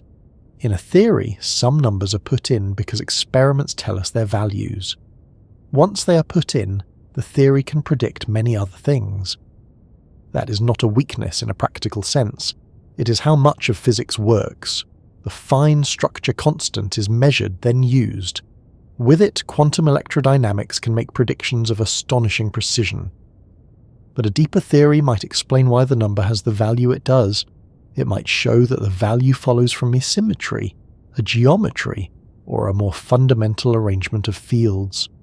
Or it might show that many values are possible, and ours is one among them. At the moment, the number remains a measured fact sitting inside a successful theory. A useful comparison comes from music again, but without letting the image float too far away. If you know the tuning of an instrument, you can predict the notes it will produce. You can explain the harmonies and the vibrations. But if someone asks why the instrument was tuned to that exact pitch, your knowledge of how it plays may not be enough. The fine structure constant is like a tuning that allows physicists to describe the electromagnetic music of atoms. We know the consequences of the tuning with extraordinary detail. The deeper origin of the tuning remains uncertain. The absence of units also helps explain why the number can be spoken as a kind of scale. It is small compared with 1. That statement means something real because no units are involved. It tells us electromagnetic quantum interactions are modest in a particular technical sense. They are strong enough to shape matter, but small enough that certain calculations can be organized as layers of correction. Physicists can begin with a main approximation and add finer adjustments, each typically smaller than the last. This is one reason the theory of electrons and light became so precise. The small pure number acts almost like a permission slip for careful calculation. If the fine structure constant were much larger, the mathematics of electromagnetic interaction would be less obedient. Corrections might not shrink neatly. Calculations would become harder to control. The world might still have some kind of physics, but our familiar methods would not work in the same way. If it were much smaller, electromagnetic interactions would be weaker, atoms and light would relate differently, and chemistry might be far less like the chemistry we know. So the value matters both for the physical world and for our ability to describe it. At this point, it is tempting to treat the number as though it must have a simple hidden explanation. Human minds like completed patterns. We like mysteries to end with a key turning cleanly in a lock. But physics has often shown that deep explanations can be stranger than expected. Sometimes a number is explained by a symmetry, sometimes by a broken symmetry, sometimes by the behavior of fields at different energy scales, sometimes by a relation to other constants, sometimes not yet at all. The fine structure constant has resisted simple explanation for a long time, not because physicists have ignored it, but because it sits at the junction of several deep ideas. One of those ideas is that constants can change their apparent strength depending on the energy at which they are measured. In modern particle physics, the effective strength of interactions can shift with energy scale. The fine structure constant measured in low-energy atomic physics is close to 1 over 137, but at much higher energies the effective electromagnetic coupling is different. This does not mean ordinary atoms are confused or that the constant is unreliable. It means the quantum vacuum and particle interactions modify how forces appear at different scales. The familiar value is the low-energy value, the one relevant to atoms, chemistry, and everyday matter. At deeper energy levels, the story becomes more layered. Even there, the uniqueness nature remains essential. The question is not merely what number appears in one measurement system. The question is how the strength of interaction behaves across scales, and whether different forces might be connected at very high energies. Some theories suggest that the strengths of fundamental forces may move toward one another under extreme conditions. If so, the fine structure constant could be one visible piece of a larger pattern. Perhaps its value is not isolated, but related to a deeper structure of the universe. That possibility has motivated decades of theoretical work, though no final answer has arrived. So the fine structure constant is not only unitless in a technical sense, it is unitless in a way that keeps it open to comparison across theories, experiments, and cosmic possibilities. It is a bridge between measurement and meaning. It says here is a pure relationship, now explain why it is so. There is also a philosophical softness to this, if we keep our feet on the ground. A unitless number reminds us that not everything in science is about assigning labels to objects. Sometimes the deepest information lies in ratios, relationships, and patterns. A single length tells us one thing. A comparison between lengths can tell us something more general. A pure constant tells us something about how the laws are internally balanced. The fine structure constant is one such balance. It is not floating separately from physics. It is woven into the way the electromagnetic force behaves in a quantum universe. This is why the number can feel both tiny and enormous. Tiny because its value is small. Enormous because it helps shape so much. It is not an object, but it affects objects. It is not a force, but it measures a force as coupling. It is not a unit of measurement, but it survives every change of units. It does not tell us how long, how heavy, or how fast something is in ordinary terms. It tells us how strongly a fundamental interaction speaks. When we say it has no units, then we're not making a minor bookkeeping comment. We are pointing to the reason physicists find it so compelling. The fine structure constant is stripped of human convention. It is a number that any physics of electromagnetism must face. Its value is not made strange by the way we measure.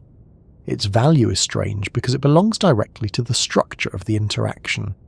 That is why 1 over 137 has become more than a rounded convenience. It has become a symbol for a very specific kind of mystery, the mystery of pure numbers in the laws of nature. And now that this unitless character is clearer, the path naturally leads back to the place where the number first made itself impossible to ignore. Not in abstract arguments about measurement, but in the thin, bright lines of atomic light. Those lines, split with delicate precision, showed that atoms were carrying more detail than early theories could explain, and that the strength of the electromagnetic interaction was written into their colours with extraordinary care.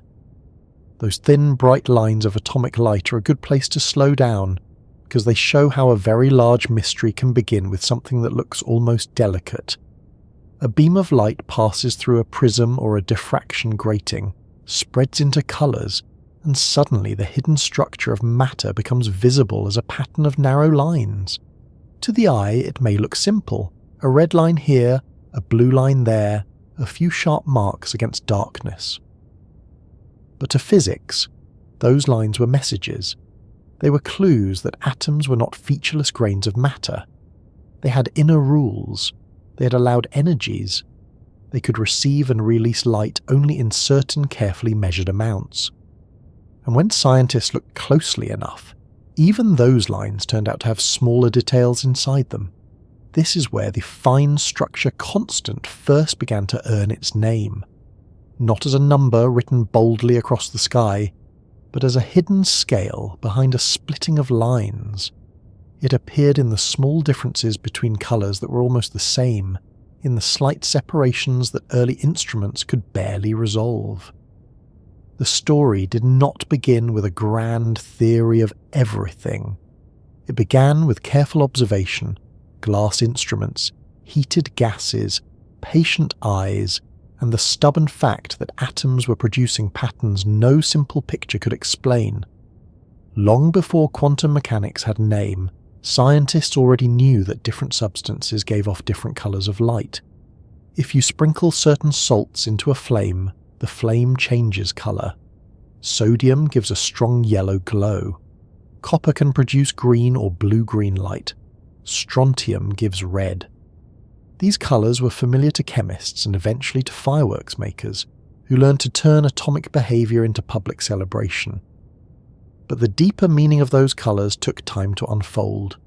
The flame was not simply stained, as though someone had dipped it in paint. The atoms themselves were emitting light at particular wavelengths. Each element had a pattern, and the pattern was reliable. As instruments improved, those colours could be separated into more precise lines.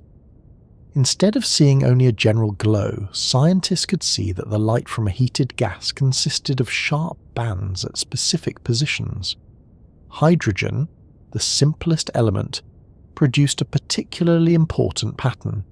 Its visible lines could be measured with care, and in the 19th century Johann Balmer found a mathematical pattern describing some of them. Soon, Johannes Rudberg extended this kind of pattern more generally. These discoveries were remarkable because they suggested that atomic light was not arbitrary. There was order in it, a numerical regularity that seemed to be waiting for a theory. The trouble was that no one yet knew why the pattern existed. Classical physics could describe many things beautifully. It could describe the motion of planets, the swing of pendulums, the behaviour of waves, and the flow of electricity in many practical situations. But the spectral lines of atoms were different. If atoms behaved according to the old rules alone, their light should not have appeared in such precise discrete lines. An electron moving around a nucleus, if imagined as a little charged object orbiting like a planet, should radiate energy continuously and lose that energy. It should spiral inward. The atom should collapse, and if matter collapsed in that way, the world around us would not be stable. The fact that atoms existed at all was already telling physicists that something was missing. Hydrogen became the simplest place to search for that missing piece. It had one electron and one proton, so it was less tangled than heavier atoms with many electrons. Its spectral lines were like a clean handwriting sample from nature. Early quantum theory began to explain them by proposing that the electron in hydrogen could occupy only certain allowed energy states. It could not simply move with any energy it pleased. When it shifted between allowed states, it absorbed or emitted light of a particular energy. That gave spectral lines their sharpness. It explained why atoms had distinct colours rather than a continuous smear. Niels Bohr gave one of the first successful models of this kind. His model was not the final picture of the atom, and later quantum mechanics would replace its neat orbits with a more subtle description. But Bohr's work was a major step because it showed that quantized energy levels could explain the hydrogen spectrum. For the first time, the lines were not just measured patterns, they were connected to the structure of the atom. Light became a report of electrons changing states. The spectrum became a kind of map. Yet, as often happens in science, a good explanation made the remaining problems more visible. Bohr's model explained much, but not everything. Some lines that seemed single at first were revealed by better instruments to be slightly split. These splittings were small, but they were real. The spectrum of hydrogen contained a fine structure, a set of tiny separations within the main lines. The atom was saying, the broad pattern is not the whole story. There is more detail here. This small splitting carried large consequences. It showed that the electron-s behaviour could not be fully understood without including both quantum theory and relativity. Even in a simple hydrogen atom, the electron in some states moves in a way that makes relativistic corrections important. The electron is not travelling at the speed of light, but it can move fast enough near the nucleus for Einstein's ideas to make a measurable difference. On top of that, the electron has spin, a quantum property that is not the same as a tiny ball physically rotating, though the word spin makes it sound that way. Spin affects how the electron interacts with magnetic fields and with its own motion around the nucleus. These effects shift the energy levels slightly, and those shifts show up as fine splittings in the spectrum. Arnold Sommerfeld extended Bohr's model by adding relativistic ideas and more complex electron paths. His work helped explain the fine structure of hydrogen spectral lines and introduced the constant that would later become famous as the fine structure constant. The number appeared as a measure of the size of the relativistic corrections. It told scientists how large the fine details were compared with the main energy structure. In that way, the number was not invented for philosophical reasons. It came from the practical need to explain why light from atoms had small additional features. That is worth resting on for a moment. The fine structure constant is sometimes discussed as though it floated into physics from pure thought, but its early significance was grounded in measurement. Spectral lines were seen, their positions were recorded, their splittings were analysed. The theory had to match what the instruments showed. If the lines had been different, the number would have been different. If there had been no fine structure, the story of the constant would have taken another path. The mystery began with light that could be measured. Spectroscopy, the study of light separated into its component colours, became one of the most powerful tools in science because it allowed matter to identify itself. Each element produces and absorbs light in characteristic ways. When atoms emit light, they reveal the energy differences between their internal states. When atoms absorb light, they remove particular colours from a continuous source, leaving dark lines in the spectrum. These dark absorption lines can be just as informative as bright emission lines. In both cases, the atom leaves a signature. This is how scientists learned that the sun contains familiar elements. When sunlight is spread into a spectrum, it shows dark lines, where specific colours have been absorbed by atoms in the sun's outer layers. Those lines match patterns measured in laboratories. The same physics that works in a glass tube on Earth works in the atmosphere of a star. That realization was extraordinary. It meant that light could carry chemistry across space. Stars were no longer unreachable fires beyond understanding. They were physical objects whose composition could be read through their spectra. The fine structure of spectral lines added more depth to this reading, too. It showed that not only the identities of elements, but also the detailed rules of atomic physics were written into light. A line was not merely a line. With enough precision, it became a cluster of information.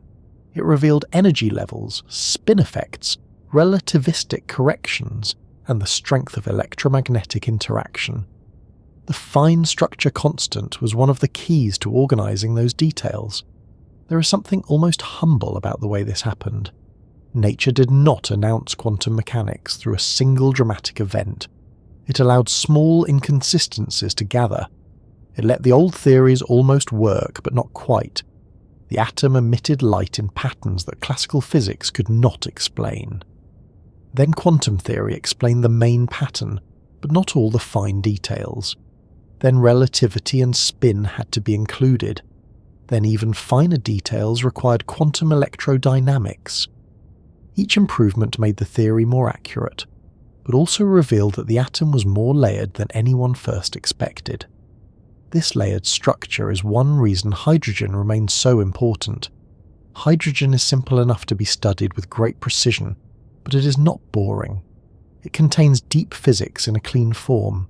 Its spectral lines led to quantum theory. Its fine structure showed the importance of relativistic corrections. Later, extremely subtle shifts in hydrogen would help confirm the quantum field description of light and matter. A single electron bound to a single proton became a testing ground for some of the most sophisticated ideas humans have developed.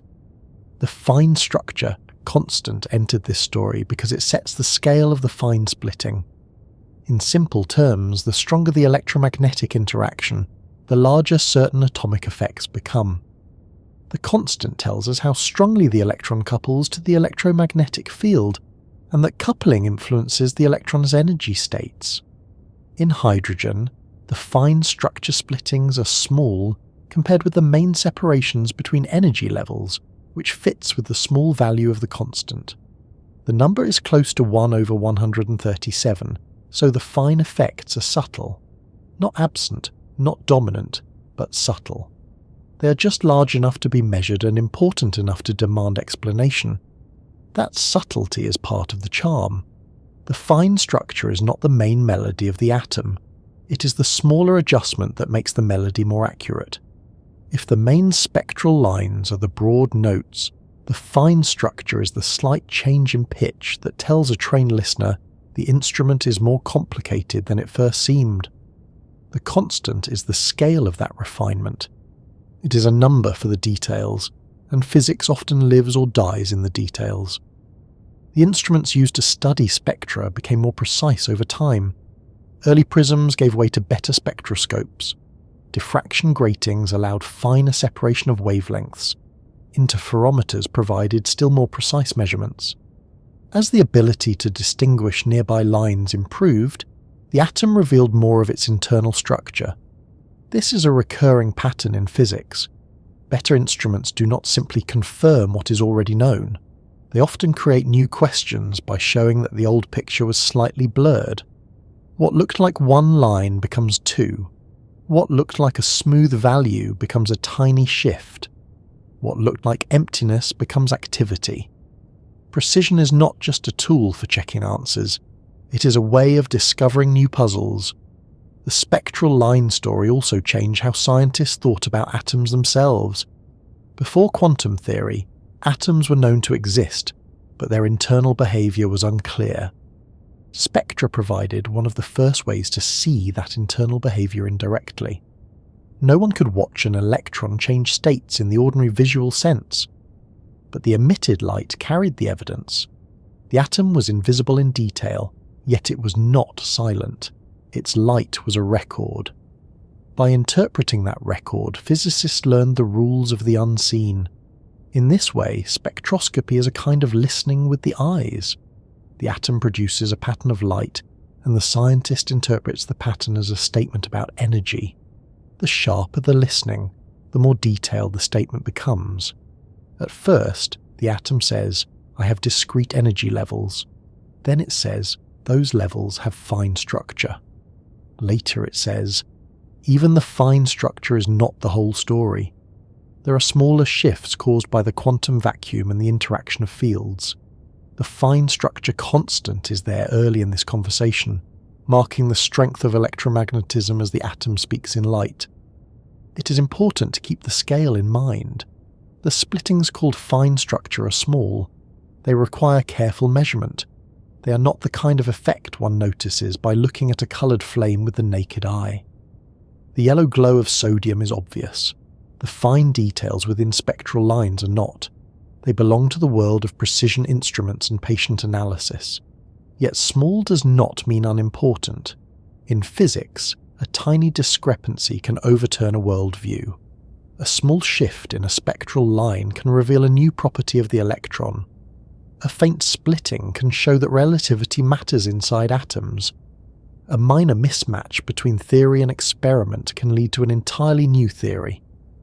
This is why the fine structure constant became more than a bookkeeping tool. It connected the size of these small spectral details to a fundamental strength of nature. Once physicists recognized that the same number appeared in different electromagnetic phenomena, it became clear that the constant was not merely a feature of hydrogen. It was a general feature of the interaction between charged particles and light. The spectral lines revealed it, but they did not imprison it. The number belonged to a broader theory.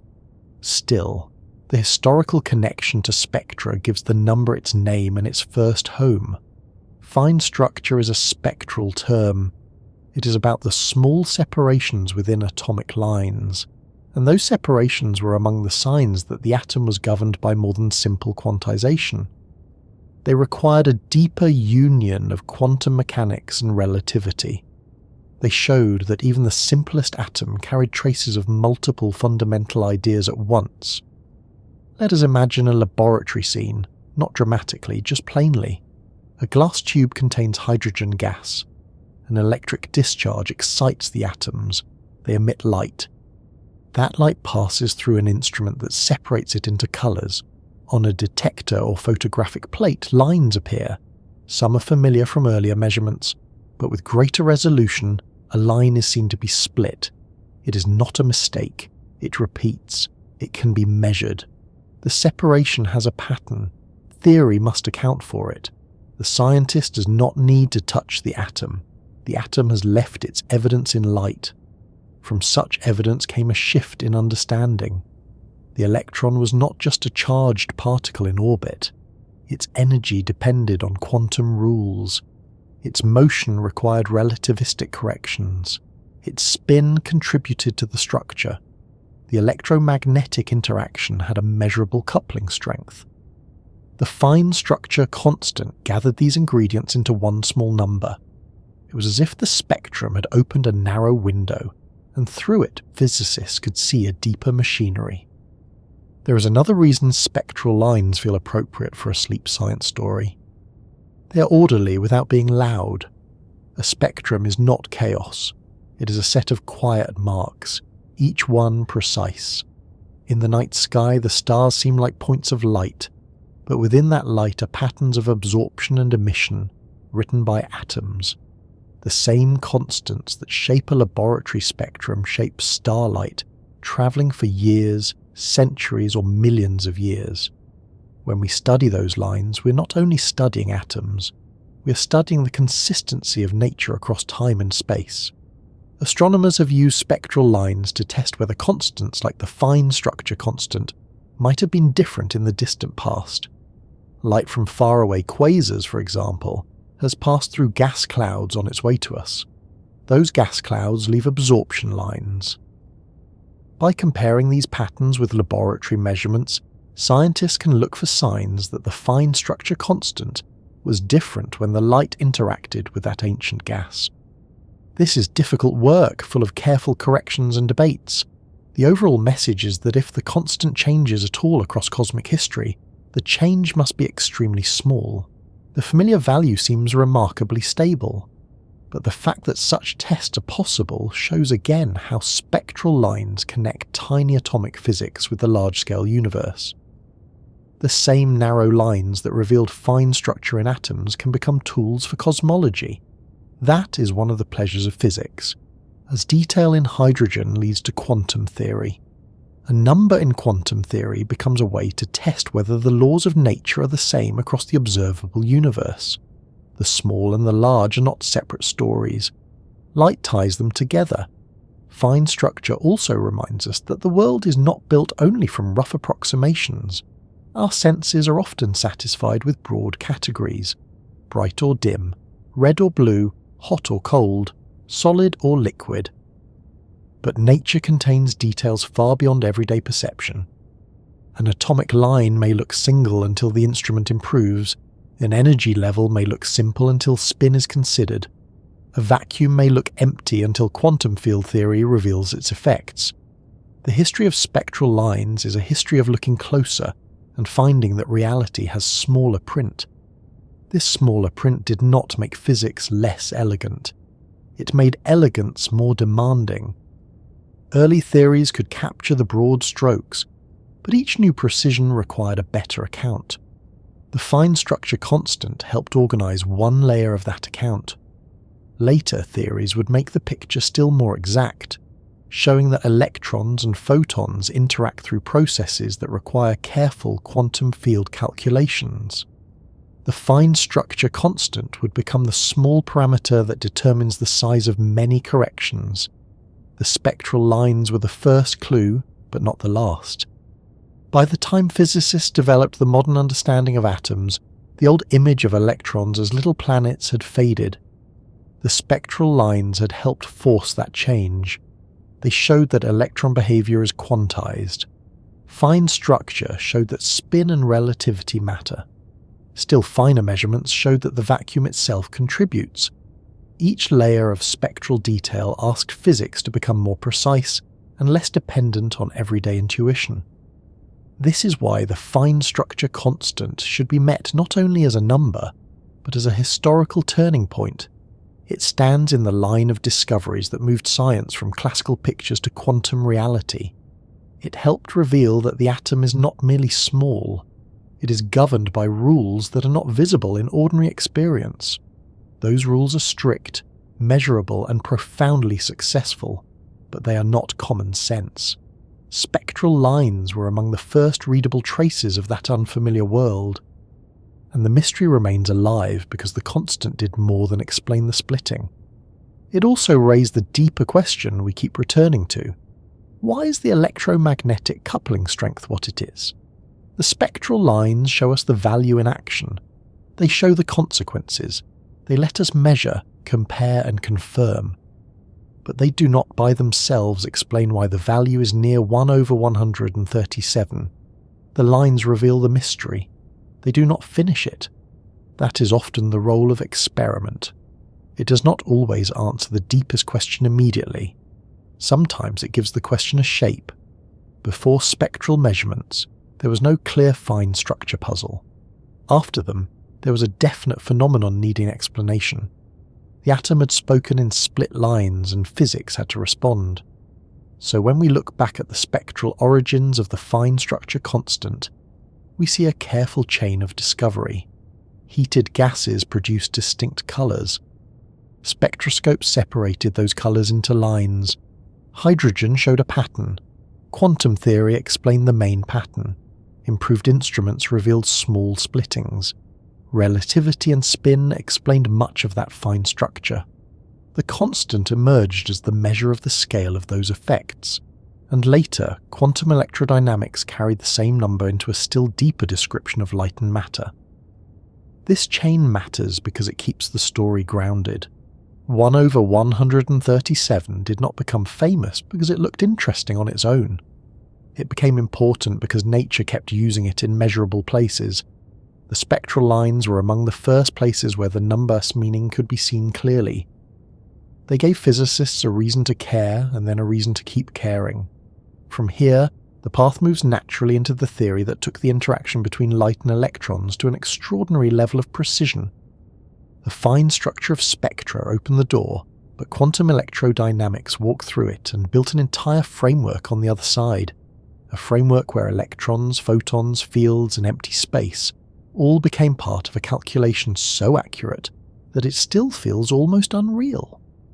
On the other side of that doorway is one of the most successful ideas human beings have ever made. It is called quantum electrodynamics, and although the name sounds large enough to require a hard chair and a very bright lecture hall, the basic question it asks is beautifully direct. What really happens when light and electrically charged matter interact? What happens when an electron emits light? What happens when light scatters from an electron? What happens when two charged particles influence one another? How do we describe these events in a universe where light behaves as a quantum object, electrons behave as quantum objects, and empty space is not quite the empty stage that older physics imagined? Quantum electrodynamics is often shortened by physicists to 3 letters, but we can keep the full name here because it deserves a slow introduction. Quantum tells us that the theory belongs to the microscopic world, where energy and interaction come in discrete packets, and probability is built into the description. Electra tells us that it deals with electric charge and electromagnetism. Dynamics tells us that it is about behaviour, change, and interaction. Put together, it is the quantum theory of how charged particles and light behave together. It is the careful modern language of the conversation we have been following, the conversation between electrons and photons, between matter and the electromagnetic field. Before this theory arrived, physics had already passed through several revolutions. Classical electromagnetism, developed in the 19th century, had shown that electricity, magnetism, and light were all part of one unified structure. That alone was a magnificent achievement. Light was not just brightness, it was an electromagnetic wave. Electric and magnetic fields could sustain one another and travel through space. This theory explained radio waves, optics, electric circuits, and much of the technology that would eventually reshape daily life. But classical electromagnetism did not know what to do with the quantum atom. It could not explain why atoms were stable, why light came in precise spectral lines, or why microscopic events occurred in packets rather than smooth flows.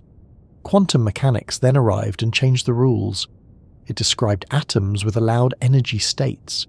It explained why electrons did not simply spiral into nuclei. It introduced wave functions, uncertainty, quantization, and a new kind of probability. It was wildly successful, but it first treated time and fields in a way that did not fully match the demands of relativity. Meanwhile, Einstein's special relativity had shown that space and time were linked, that the speed of light had a special role, and that any deep theory of nature had to respect this structure. The challenge was to build a theory that could handle light, electrons, quantum behaviour, and relativity all at once. That challenge was not easy. Early attempts produced strange infinities. Calculations seemed to blow up. Certain quantities that should have been finite came out absurdly large. It was as if the mathematics had found a powerful engine but no safe way to control it. Physicists could see that the theory had promise, but it was difficult to make it produce clean predictions. Then, through the work of several brilliant scientists in the middle of the 20th century, quantum electrodynamics was rebuilt into a practical, precise, and astonishingly successful theory. Names such as Richard Feynman, Julian Schwinger, Shinichiro Tomonaga, and Freeman Dyson are closely tied to this achievement. They did not all use the same style of thinking, but their work converged on a theory that could calculate electromagnetic quantum effects with extraordinary accuracy. The fine structure constant sits at the centre of this theory as the measure of how strongly charged particles interact with the electromagnetic field. It is the small number that tells the theory the strength of the coupling between electrons and photons. If the theory were a set of instructions for all the possible ways light and charged matter can meet, the fine structure constant would be one of the key settings determining how likely those meetings are and how large their effects become. It is not merely a number written at the edge of the page, it controls the size of the interaction. This is why the smallness of the fine structure constant matters so much. Because it is small, quantum electrodynamics allows physicists to calculate in layers. They can begin with the simplest version of an interaction, then add smaller corrections, then still smaller corrections after that. Each layer represents a more detailed account of what can happen in the quantum field. The first layer may capture the main effect. The next layer includes more subtle processes, then come even finer adjustments. The fine structure constant helps determine how much each extra layer contributes. Since the number is small, the added corrections usually become progressively smaller, which makes the calculation manageable. This layered approach is one of the reasons quantum electrodynamics became so powerful. Nature at the quantum level is complicated, but the theory gives physicists a way to organize that complication. Instead of trying to solve every possible interaction all at once in one overwhelming gesture, they can build the answer step by step. The fine structure constant acts like the scale of the steps. Each additional level of detail is usually reduced by the smallness of the coupling. That does not make the calculations easy. Some are extremely difficult and require years of work, but it makes them possible in a controlled way. Richard Feynman introduced a visual method that made these calculations easier to think about. These are often called Feynman diagrams. They are not literal pictures of tiny particles moving along little tracks. They are bookkeeping tools, compact drawings that represent terms in a calculation. In a diagram, an electron line might meet a photon line, showing an interaction. More complicated diagrams show additional processes, such as a photon being emitted and reabsorbed, or temporary particle activity influencing the result. The diagrams help physicists keep track of all the possible contributions that quantum theory allows. It's important not to imagine these drawings too literally. An electron is not a tiny bead travelling through space with a photon bouncing off it like a tennis ball. Quantum fields do not behave like ordinary objects in a room. But the diagrams are useful because they translate a complex mathematical process into a visual language. They let physicists see the structure of an interaction and organise the corrections according to how many interactions are involved. The fine structure constant appears in this organisation because each electromagnetic interaction brings in the coupling strength. More interactions usually mean smaller contributions, and the smallness of the constant helps the series behave. One of the most famous successes of quantum electrodynamics involves the magnetic behaviour of the electron. The electron acts as if it carries a tiny magnetic moment. Early theory predicted a value for this magnetic behaviour, but experiments showed that there was a slight extra contribution. This extra piece is not a mistake. It is a real effect of the electron interacting with the quantum electromagnetic field. Quantum electrodynamics can calculate that tiny difference with remarkable precision. The measured value and the theoretical prediction agree to an almost unbelievable degree. This agreement is often described as one of the greatest matches between theory and experiment in all of science. The reason this is so impressive is not only that the number is accurate, it is that the accuracy comes from taking seriously the strange structure of the quantum field. The electron is not isolated from the electromagnetic field around it. It is dressed in a sense by its interactions. It can emit and reabsorb photons in the mathematics of the theory. The vacuum can contribute through temporary fluctuations. Again, these words should be handled carefully. They are not meant to be little cartoons of objects popping in and out of existence in a simple everyday way. They are ways of describing how the quantum field contributes to measurable results.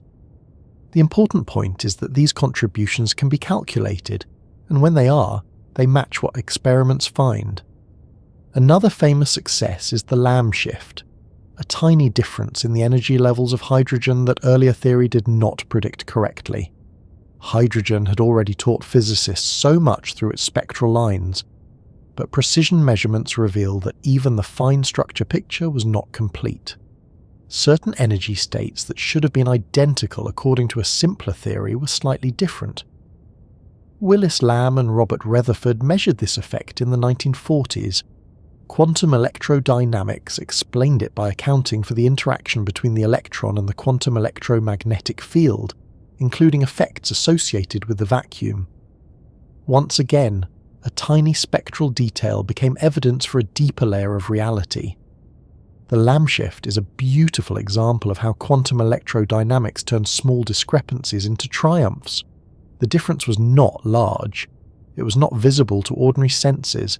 It required careful experimental work. But it mattered, because it showed that the vacuum itself contributes to atomic structure. Empty space, in quantum field theory, is not a blank nothing. It has properties. It can influence particles. It can shift energy levels. The atom is not only an electron and a nucleus. It is also embedded in fields whose quantum behavior leaves measurable traces. This is one of the reasons quantum electrodynamics feels so strange and so reliable at the same time. Its picture of reality is not intuitive. It asks us to accept that particles are excitations of fields, that interactions are governed by probabilities, that the vacuum has structure, and that tiny corrections from seemingly abstract processes can be measured in real atoms. Yet the theory does not survive because it sounds interesting. It survives because it works, it predicts, it matches. It allows physicists to calculate details that experiments later confirm. The fine structure constant is the quiet partner in all of this. It appears again and again because it sets the strength of electromagnetic interaction. When a calculation involves an electron interacting with a photon, the constant is involved. When there are additional layers of interaction, the constant helps determine their size. In this way, the theory repeatedly returns to 1 over 137, not as a superstition, but as a working parameter. It is the measure of how strongly the charged particle and the field are coupled in the low-energy world of atoms. There is a subtle point here that is worth taking slowly. In quantum electrodynamics, the effective strength of the electromagnetic interaction is not exactly the same at every energy scale. The value familiar from atomic physics, the one often described as 1 over 137, applies at low energies. At higher energies, the effective coupling changes slightly, because the quantum vacuum influences how electric charge is seen at different distances or energies. This does not mean the old value is wrong. It means the deeper theory reveals a more layered behavior. The constant we meet in atoms is the value relevant to the world of ordinary matter, but the interaction strength can run with scale in the language of particle physics. This idea is sometimes called running coupling, though the name is a little funny, as if the constant has put on shoes and taken up jogging. What it really means is that the measured strength of an interaction can depend on the energy scale of the process being studied. At very small distances or very high energies, the cloud of quantum effect surrounding charged particles changes the effective strength. This is one of the signs that even a constant can have a more subtle life inside a theory. Still, the low energy value remains the famous one, because it governs atoms, spectra, chemistry, and the familiar electromagnetic behavior from which the mystery first emerged. The success of quantum electrodynamics also depends on a procedure called renormalization. The word sounds technical and not especially soothing, but the idea can be introduced plainly. Early calculations in quantum field theory produced infinities, quantities that seemed to grow without limit. That was a serious problem. Renormalization provided a way to relate the quantities in the theory to the quantities actually measured in experiments, absorbing certain troublesome infinities into redefined physical values, such as the observed charge and mass of the electron. This was not merely sweeping dirt under a rug. It became a systematic and deeply successful method for making sense of quantum fields. Some physicists were initially uneasy about renormalization. It looked strange, perhaps too clever. But the predictions worked so well that the method could not be ignored. Later developments showed that renormalization is not just a trick. It reflects a profound truth about how physical theories depend on scale. What you measure at one energy may look different from what you measure at another, because different effects become relevant. Modern physics uses this idea far beyond quantum electrodynamics. It appears in the study of particle physics, condensed matter, phase transitions, and the search for deeper theories. In the story of 1/137, renormalization matters because it explains how the measured electromagnetic coupling becomes the meaningful input that the theory uses. Quantum electrodynamics is often called the most precise theory ever made because of the degree to which its predictions match experiments. That phrase should not be taken to mean that it explains all of reality. It does not. It does not include gravity. It does not describe the strong nuclear force in full. It does not tell us why the fine structure constant has its value. It is not a final theory of everything. But within its domain, the interaction of light and charged particles, it is extraordinarily successful. It is like a clockmaker who may not understand the origin of time, but can build a clock that keeps time with almost impossible accuracy. This distinction is important. A theory can be incredibly accurate without being complete in every philosophical sense. Quantum electrodynamics tells us how to calculate electromagnetic quantum processes once the relevant constants are known. It does not explain why those constants have their values. The fine structure constant must still be measured. The theory then uses it to make predictions. That is why the mystery remains. The theory is precise enough to make the number unavoidable, but not deep enough to derive it from something more basic. There is a quiet tension there. On one side, quantum electrodynamics is a masterpiece of human reasoning and experimental confirmation. On the other side, it leaves one of its central values unexplained. This is not a contradiction. It is a reminder of how science often progresses. We learn to describe the behavior of nature with increasing precision, and that precision reveals which questions are still open. The better the theory works, the more clearly we can see the exact place where explanation runs out. The fine structure constant is one of those places. It is not an embarrassment hidden in the corner, it is a visible boundary. The theory says, give me this number, and I will tell you how electrons and photons behave to astonishing accuracy. The physicist then asks, but why this number? The theory answers many things, but not that. And so the question passes onward, to deeper theories, to unification, to speculation, to the possibility that the number is connected with the structure of the universe in a way not yet understood. It is worth noticing how practical this theory is despite its strangeness. Quantum electrodynamics is not only about abstract particles and accelerators, it underlies much of modern technology. The interaction of light and matter is central to lasers, electronics, spectroscopy, atomic clocks, medical imaging, solar cells, and the understanding of materials. Engineers may not always calculate every device from full quantum electrodynamics, because simpler effective theories are usually enough for practical work. But deep underneath, the same electromagnetic quantum rules are there. The behavior of electrons in materials, the absorption and emission of light, the stability of atoms, all belong to the world quantum electrodynamics helped clarify. Atomic clocks, for example, rely on precise transitions between energy states in atoms. Lasers rely on controlled emission of light from quantum systems.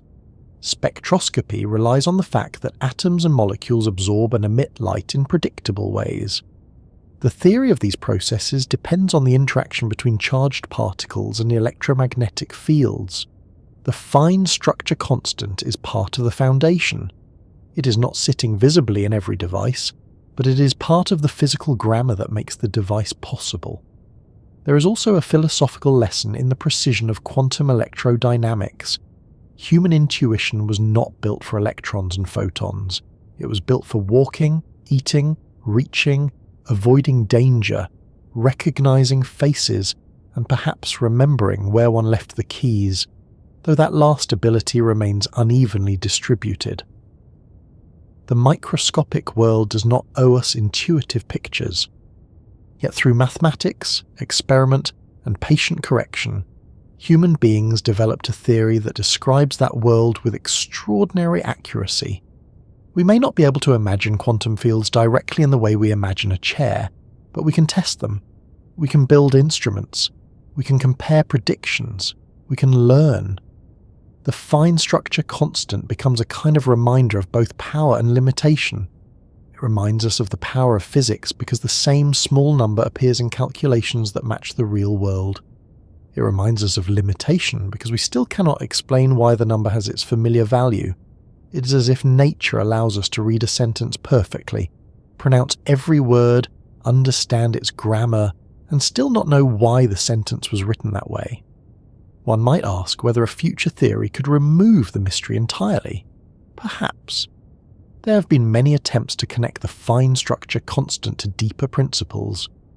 Some have tried to derive it from geometry, symmetry, or number theory. Others hope it will emerge from a grand unified theory connecting electromagnetism with other forces.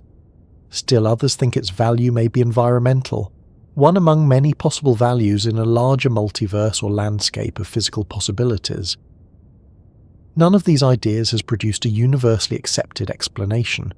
The number remains measured rather than derived. That does not make the attempts useless. Even failed attempts can clarify the problem. They can show what kind of explanation will not work. They can connect the constant to other questions. They can guide experiments. Physics is full of ideas that were not final, but still help shape the path. The fine structure constant has served as a kind of lure, drawing theorists toward deeper questions about why the laws of nature have their specific form. Within quantum electrodynamics itself, however, the role of the number is clear. It is the coupling. It sets the strength. It tells the theory how strongly electrons and photons meet. It makes fine corrections small enough to calculate. It appears in the spectral details of atoms, the scattering of particles, the magnetic moment of the electron, and the tiny shifts that reveal the quantum vacuum.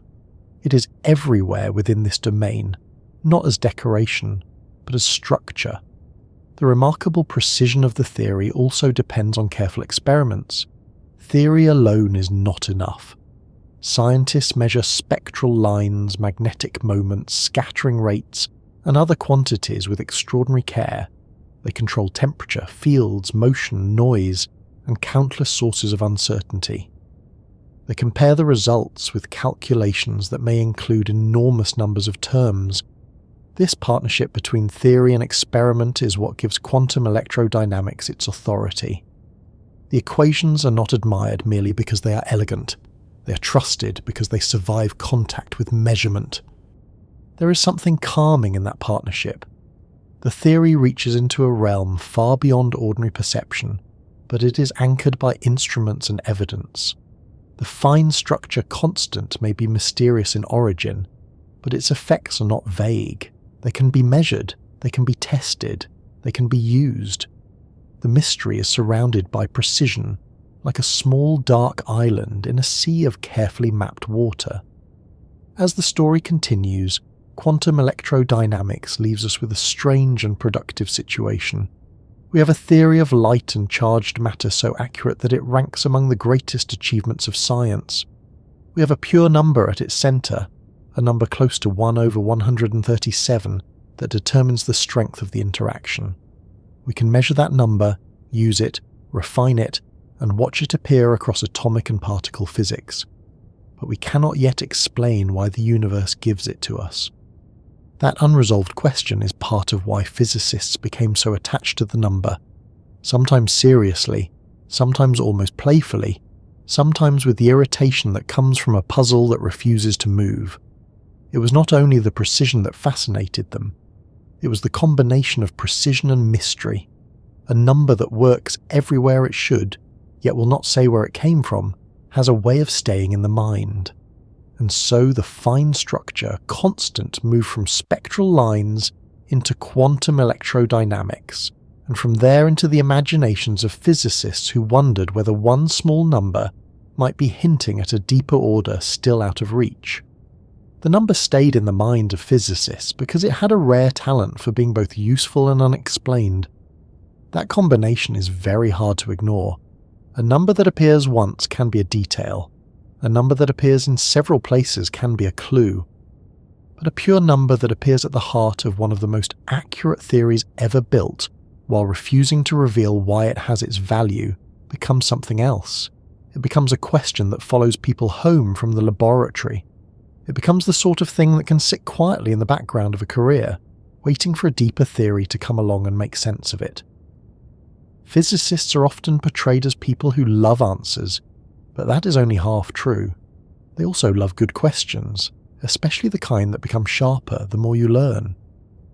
The fine structure constant is exactly that kind of question. At first, it seems to ask what is the strength of the electromagnetic interaction. That is already important. Then it asks why is that strength represented by a pure number with no units. That is deeper. Then it asks why the number is close to 1 over 137 instead of some other value. That is where the unease begins.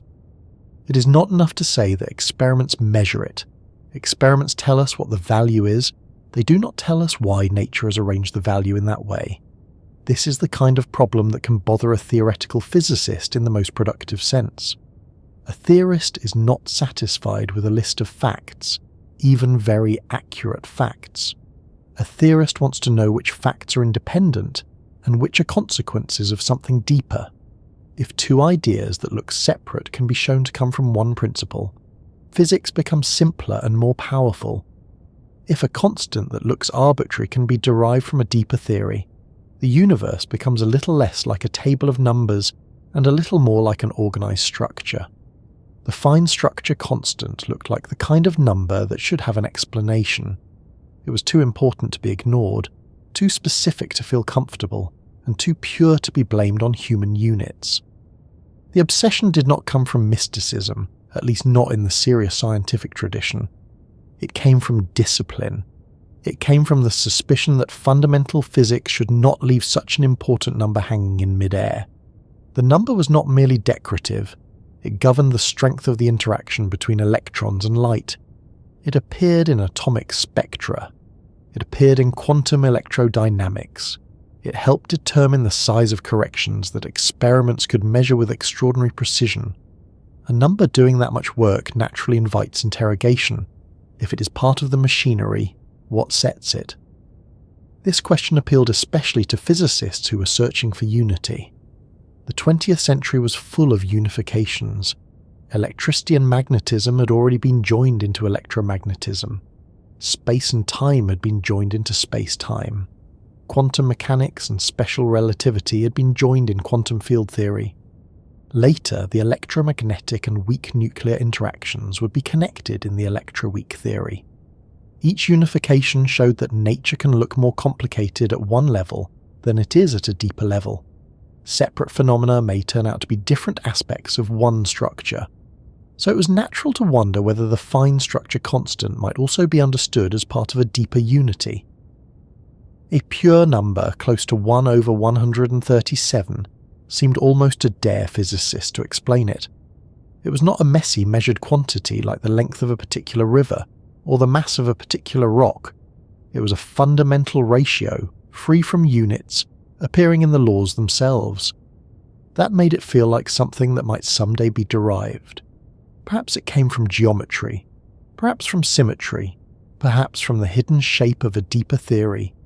Perhaps from the way forces merge at high energy. Perhaps from something no one had yet imagined. The point was not that any one explanation was obvious. The point was that the question felt too clean to leave alone. Wolfgang Pauli was one of the physicists most famously associated with this fascination. Pauli was a towering figure in quantum theory, brilliant, severe, witty, and not always gentle with ideas he considered weak. He contributed the exclusion principle, which helps explain the structure of atoms and the stability of matter. He was not a casual thinker looking for magical patterns. He was one of the sharpest minds of his generation, and yet he was deeply interested in the fine structure constant. He wondered whether its value might have a profound theoretical explanation. The number seemed to him to sit near the centre of an unresolved problem about the foundations of physics. Pauli's fascination became part of the legend of the number. Stories are often told about his connection to 137, especially because he died in a hospital room whose number was 137. It is a memorable coincidence, and because human beings are human beings, it has been repeated many times.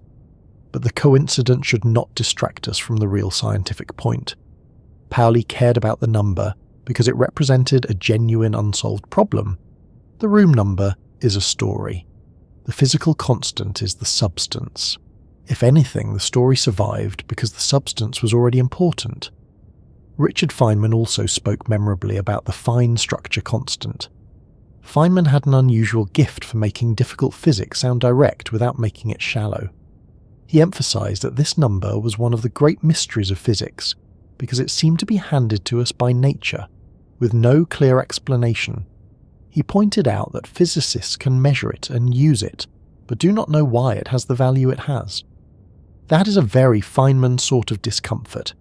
He loved calculation and experiment, but he also had a strong instinct for identifying where understanding stopped. To him, a number that must be inserted by hand into the theory was not fully understood, no matter how successful the theory became afterward. Feynman's way of putting the issue helped make the mystery accessible beyond specialist circles. He did not present the fine structure constant as a sacred symbol. He presented it as a scientific embarrassment in the most useful sense, a place where the theory works but does not yet explain itself. That is a healthier kind of wonder. It does not ask us to bow before the number. It asks us to keep thinking. Other physicists and mathematically minded thinkers tried to find patterns in 137 itself. Some attempts were serious, some speculative, and some wandered beyond what evidence could support. Arthur Eddington, a major astrophysicist and one of the first people to bring Einstein's relativity to broad attention in the English-speaking world, became especially interested in deriving fundamental constants from pure reasoning. He proposed numerical arguments connected to the fine structure constant, but these did not become accepted physics. His work is a reminder that a deep mystery can attract both brilliant insight and overconfidence. Wanting a number to have a beautiful explanation does not mean that any beautiful explanation is correct. This is an important lesson in the story. The fine structure constant invites pattern seeking, and pattern seeking is both one of the strengths and one of the weaknesses of the human mind. Without pattern seeking, science could not exist. Scientists notice regularities, measure them, test them, and build theories to explain them. But the same habit can also lead us into false trails. If a number is famous enough, people can find it in places where it has no physical meaning. They can combine unrelated quantities until the desired value appears. They can mistake coincidence for explanation. Serious physics has to do more than produce a familiar number. It must connect to theory, survive measurement, and explain more than it assumes. That is why accepted explanations in physics are hard won. A proposed derivation of the fine structure constant would need to do more than arrive near 1 over 137. It would need to fit into a coherent theory. It would need to explain why the value appears in the electromagnetic coupling. It would need to agree with precision measurements. It would need to connect with other known physics without breaking what already works. It might need to make new predictions. In other words, it would have to earn its place. Numerology is easy. Physics is difficult. Still, the temptation is understandable. A number like 137 has the feel of a locked door. It is not round. It is not obviously simple. It is not a number that one would casually choose, and yet it keeps appearing in the disciplined calculations of light and matter. The mind naturally asks whether it hides a key. This is not childish. It is how many scientific advances begin with the sense that something specific should not be left unexplained. The challenge is to keep the curiosity and remove the wishful thinking. Part of the obsession also comes from the role of constants in the dream of a final theory. A final theory, if such a thing is possible, would ideally not contain a long list of arbitrary numbers that simply have to be measured. It would explain why the laws have their form and why the constants have their values. Or, if it could not explain every value as necessary, it would explain why there are different possible values and why observers find themselves in a universe with this set.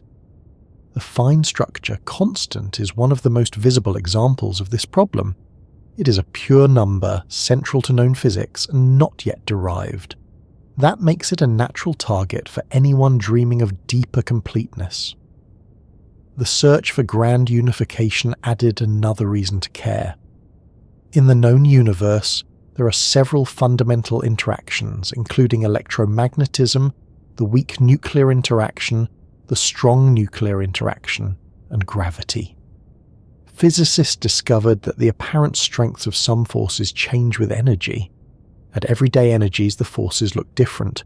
At extremely high energies, their strengths may move closer together. This raised the possibility that electromagnetism and other forces might be different low-energy faces of a more unified interaction.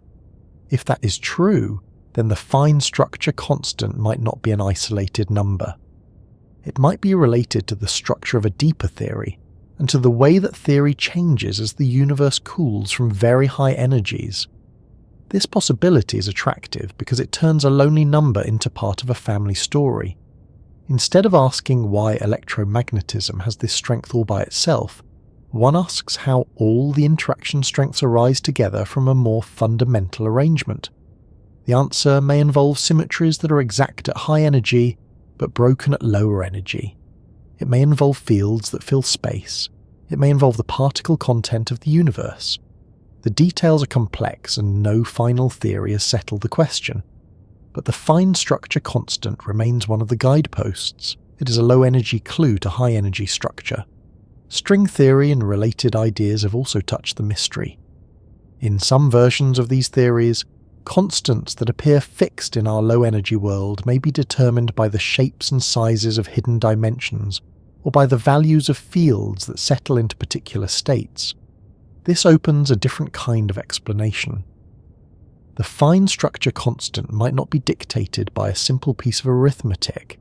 It might emerge from the geometry or configuration of a deeper framework. That possibility is fascinating, but also difficult to test. It shows, again, how the number draws attention toward the boundary between known physics and speculative theory. There is also the Anthropic line of thought, which approaches the question from another direction. If the fine structure constant had a very different value, atoms and chemistry might be very different. Perhaps complex structures like stars, planets, molecules, and living systems would be difficult or impossible under many values.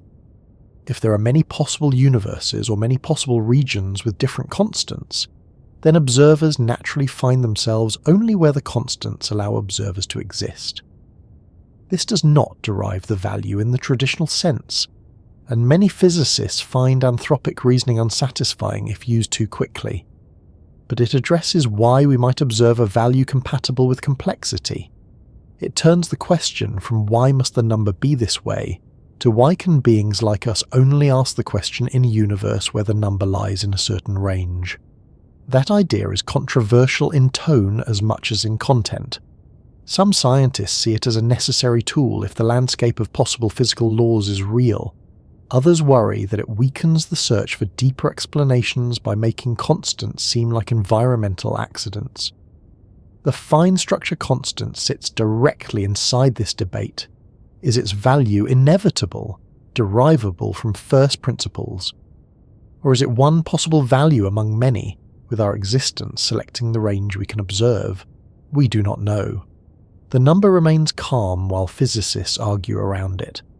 The obsession also has a psychological side, though not in a dismissive way. Physicists spend years learning to see the world through equations, patterns, symmetries, and approximations. When a pure number appears repeatedly at the heart of precise theory, it acquires a kind of personal presence. It becomes familiar. One sees it in calculations, in lectures, in experimental tables, in discussions of atomic structure, in quantum electrodynamics, in the running of coupling strengths. A familiar unsolved problem can become almost like a colleague who never answers emails, always there, always relevant, always withholding one important piece of information. This long familiarity can make the number feel larger than its size. 1 over 137 is small, but its conceptual footprint is large. It touches the stability of atoms, the behavior of light, the precision of quantum field theory, the hope for unification, and the question of why constants exist. A number does not need to be large to be influential. Sometimes a small number sits at the hinge of a large door. There is a caution here as well. Saying that physicists became obsessed with 137 does not mean every physicist spends every day thinking about it. Physics is a vast field.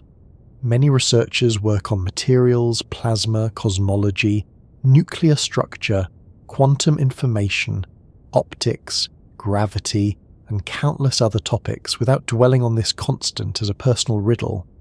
The obsession belongs especially to those interested in foundations, quantum electrodynamics, particle physics, and the deeper meaning of constants. Even there, the word obsession can be playful. It points to fascination, not loss of judgment. The best physicists are fascinated and skeptical at the same time. This balance is essential. The fine structure constant should inspire wonder, but wonder must be clean. It must be protected from exaggeration. The number is not literally everywhere in physics. It is not the answer to every mystery. It does not explain consciousness, fate, or why the toast lands butter side down. It is central to electromagnetic quantum interactions, and because electromagnetism is so important, its reach is wide. That is enough. The real story is already impressive without stretching it beyond recognition. One reason the number remains powerful is that it connects the measurable and the philosophical without losing either. On one side, it appears in exact experiments. On the other, it raises questions about explanation, necessity, and the structure of laws. It is rare for a number to live so comfortably in both places. Many philosophical questions float far above the laboratory. Many laboratory constants stay technical and quiet.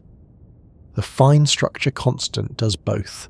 It can be measured in a precision experiment, then discussed in a conversation about whether the universe could have been different.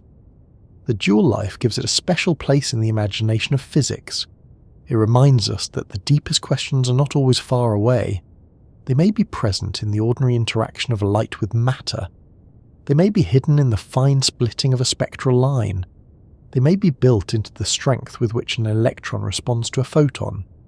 The road to fundamental mystery does not always lead outward to galaxies, or inward to smaller and smaller particles. Sometimes it leads to a pure number connecting several parts of known physics. The number also reminds physicists that success is not the same as completion. Quantum electrodynamics is magnificent. It calculates with stunning precision. It describes light and electrons with unmatched success. But there remains a value inside it that must be inserted. This is not a failure that ruins the theory. It is an opening that points beyond the theory. Great theories often leave such openings. Newtonian gravity worked brilliantly for centuries, but left questions that relativity later answered. Classical electromagnetism unified light, electricity and magnetism but could not explain atoms.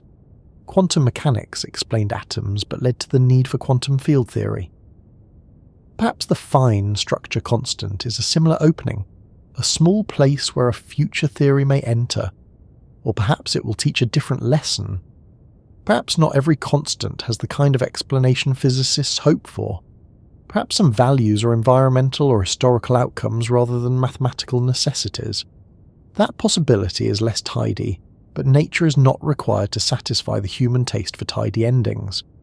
The obsession with 137 partly comes from this tension between hope and humility. We hope the number has a deep explanation. We must admit we do not yet know whether that hope is correct. There is something almost restful in accepting that uncertainty without giving up. The number is there. It has been measured. It works. It shapes the electromagnetic world. It has inspired some of the greatest minds in physics. It has also lured some thinkers into unsupported speculation. It is both a tool and a temptation. To treat it well, we have to let it remain scientific. We have to admire it without turning it into myth. We have to ask why without pretending that wanting an answer is the same as having one. That is why physicists became fascinated with it, and why the fascination has lasted. 137 is not just memorable. It marks the edge of explanation inside a highly successful theory. It is a reminder that even where physics is most precise, there can still be something unanswered at the centre. The number is like a small locked cabinet in an otherwise brilliantly illuminated room. Everything around it is measured, arranged, and understood with extraordinary care. The cabinet itself remains closed. As we continue, the question naturally widens. If the fine structure constant is a setting for the strength of electromagnetism, what would happen if that setting were different? Would atoms still hold together? Would stars still shine in ways that support complexity? Would chemistry still have enough richness to build worlds, oceans, cells, and minds? The obsession with 137 is not only about explaining a number, it is also about understanding how deeply the character of the universe depends on that number being what it is. If that small setting were different, the universe would not simply be the same place with a slightly altered label. It would not be like changing the wallpaper in a room, or replacing one clock on the wall with another. The fine structure constant reaches into the way light talks to charged matter, and because charged matter is everywhere in atoms, molecules, chemistry, materials, stars and bodies, changing it would mean changing the rules by which much of the ordinary world is assembled. The question is not only whether the number could have been different. The question is, what kind of universe could still hold together if it were? Let us imagine the fine structure constant as a quiet tuning knob for electromagnetism. This is only an analogy, but it is a useful one if we keep it grounded. Turn the knob one way, and charged particles respond more strongly to one another and to light. Turn it the other way, and their response becomes weaker. In our universe, the knob is set so that the electromagnetic interaction is strong enough to bind electrons to atomic nuclei, strong enough to create rich chemistry, strong enough to give matter its solidity, but not so strong that atomic structure becomes completely different from what we know. The number is small, close to 1 over 137, and that smallness gives the electromagnetic force a particular character in the quantum world. If the number were larger, electrons would feel the pull of atomic nuclei more strongly. Atoms would tend to become more tightly bound, and the energy differences inside them would change. Electrons would sit closer in, so to speak. The quantum mechanics makes that phrase less literal than it sounds. The size of atoms would shift. The light absorbed and emitted by atoms would shift. Spectral lines would move.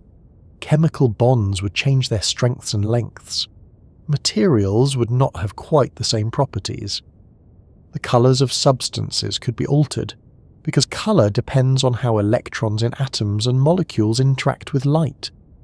The periodic table might still have a recognisable structure if the change was small, but its details would not be identical. If the change were large, the familiar order of chemistry could be deeply disrupted. If the number were smaller, the electromagnetic interaction would weaken. Electrons would be less tightly bound to nuclei. Atoms would generally become larger and more easily disturbed. The energy needed to change electronic states would be different. Chemical bonds could be weaker or longer. Molecules that are stable here might be fragile there. Reactions that build complexity in our world might proceed differently or not at all. Light would interact with matter with a different intensity, changing the way radiation is absorbed, emitted, scattered, and stored. A universe with a weaker electromagnetic coupling might still have atoms, depending on the details, but the atoms would live by a different rhythm. This is why the question becomes more serious than it first appears. One might casually think, well, if the number changed a little, perhaps everything would simply adjust, and for very tiny changes some things might indeed adjust. Physics often has ranges, not knife edges. A small shift in a constant does not necessarily destroy every structure instantly. But the deeper point is that constants do not act alone. They are woven into a network of balances. Electromagnetism competes and cooperates with quantum mechanics, nuclear forces, gravity, and the masses of particles. If one setting changes, the consequences spread through the network. Some changes may be modest, others may cascade. Atoms are the first place to look because atoms are the building blocks of chemistry.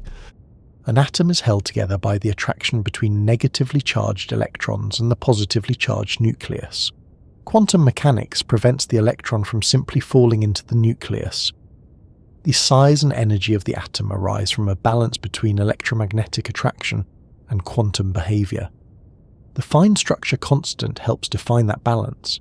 Change it, and the balance shifts. The atom may become more compact or more diffuse. Its energy levels change. The light it emits changes. Its ability to bond with other atoms changes. Chemistry depends on the outer electrons of atoms.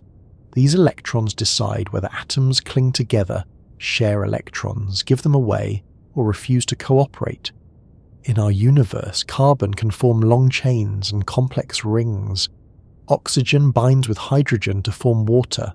Nitrogen participates in proteins and genetic molecules.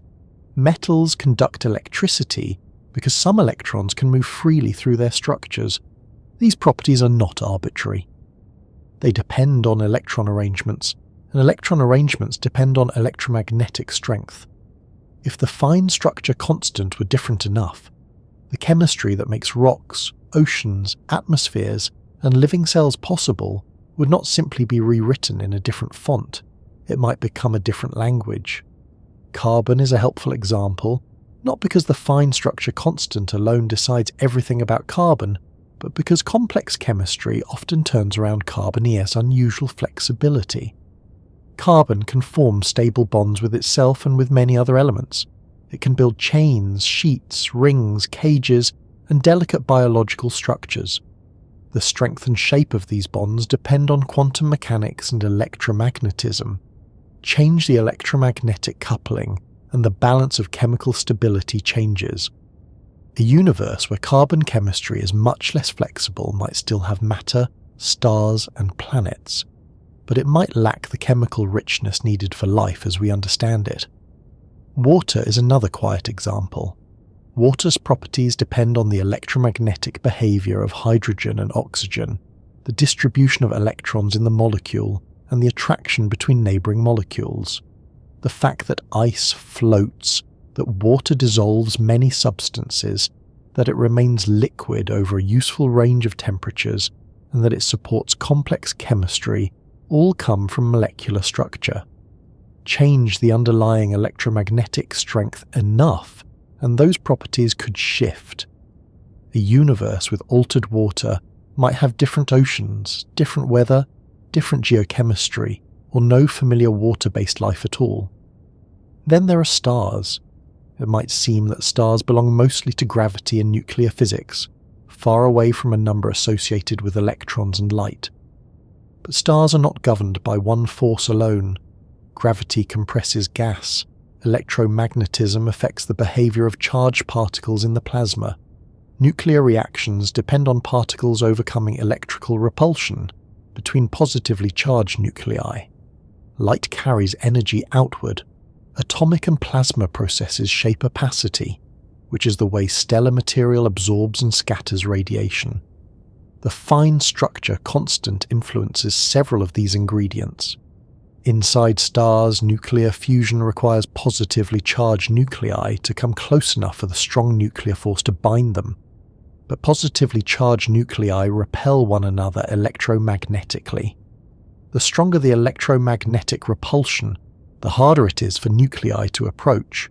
Stars overcome this through high temperatures, enormous pressures, and quantum tunneling, a process where particles can pass through barriers in a way that classical physics would forbid. If the fine structure constant were larger, the electromagnetic repulsion between nuclei would be stronger. Fusion could become harder. Stars might need different temperatures and pressures to burn. Their lifetimes, brightness, and internal structures could change. If the fine structure constant was smaller, the repulsion between nuclei would be weaker. Fusion might happen more easily. That might sound helpful at first, but easier fusion is not automatically better for a stable universe. Stars could burn fuel differently, perhaps more rapidly or in different stages. Their balance between gravitational collapse and outward pressure from radiation and hot gas might shift. Long-lived stable stars are important because complexity takes time. Planets need time to form, cool, and develop chemistry.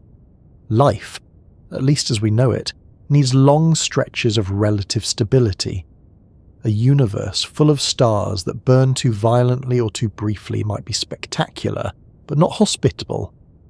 The fine structure constant also affects the light that moves through stars. In a star, photons do not simply fly straight from the center to the surface. They are absorbed, emitted, and scattered many times by charged particles. This process influences how energy flows outward. Change the interaction between light and electrons, and the transport of energy inside stars changes. This can affect stellar size, temperature, and evolution. A small constant in atomic physics becomes part of the story of how stars shine. There is also the formation of elements. The elements heavier than hydrogen and helium were forged in stars, stellar explosions, and other violent astrophysical events. Nuclear reactions, radioactive decays, and electromagnetic processes all contribute to this cosmic chemistry. If constants were different, the pathways that produce carbon, oxygen, iron, and other elements could shift.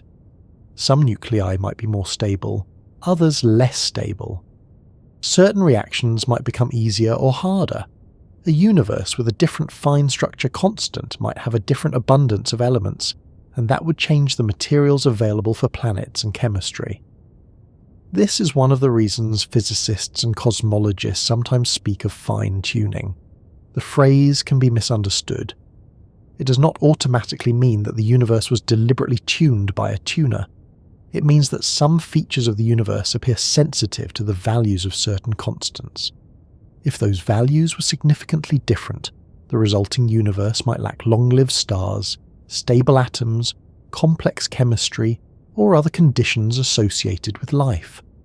The fine structure constant is one of the constants that enters these discussions because it influences electromagnetism, and electromagnetism is woven through atomic and chemical structure. It is important to avoid overstating the case. The universe is not necessarily balanced on a single needle point where any tiny change would destroy everything. Some constants may be able to vary within ranges while still allowing complexity. Also, changing one constant while holding all others fixed may not represent a physically realistic alternate universe. In a deeper theory, constants may be linked. If one changed, others might change too. A universe with a different fine structure, constant might also have different particle masses, different nuclear strengths, or different initial conditions. So when we ask what would happen if 1 over 137 changed, we are often performing a thought experiment. We hold other things still so we can see what this number does. Reality might not permit such a simple separate adjustment. Even with that caution, the thought experiment is useful. It helps us see how much depends on electromagnetic strength. It shows that constants are not decorative labels attached to a finished universe. They are part of the recipe. But even recipe is not quite the right word, because a recipe suggests a cook standing outside the process. The constants are more like the rules by which the ingredients behave. Change the rule, and the ingredients organize differently. A larger fine structure constant would make electromagnetic effects stronger relative to quantum scales. Fine structure in atomic spectra would become more pronounced. Relativistic effects in atoms would become more important. For very large values, the behavior of heavy atoms could become dramatically altered, and some simple assumptions that work in our universe would fail. In extreme cases, ordinary atomic structure might not remain stable in the familiar way. A smaller value would make fine structure splittings smaller and electromagnetic interactions weaker. Atoms would shift toward a more loosely bound character. The world of spectra and chemistry would become less like ours. One subtle point is that the fine structure constant also helps determine how fast electrons move in atoms compared with light. In hydrogen, the relevant electron speeds are tied to the size of the constant. A larger value means electrons in atomic states can have more strongly relativistic behavior. For heavy atoms, where the nuclear charge is larger, relativistic effects already matter significantly in our universe. They help explain the colour of gold and the liquid nature of mercury at room temperature. If the fine structure constant changed, these relativistic chemical effects would change too. The material world would not only shift in invisible calculations, some of its visible and tangible properties could be different. Gold is a useful reminder. Its warm colour is connected to how electrons in gold respond to light, and that response is affected by relativistic behaviour in the atom. Mercury's unusual liquid state is also influenced by relativistic effects on its electrons. These are not just curiosities. They show that the fine structure constant, through its connection to relativity and electromagnetism in atoms, contributes to properties we can see and touch. Change the constant and familiar substances may no longer look or behave the same.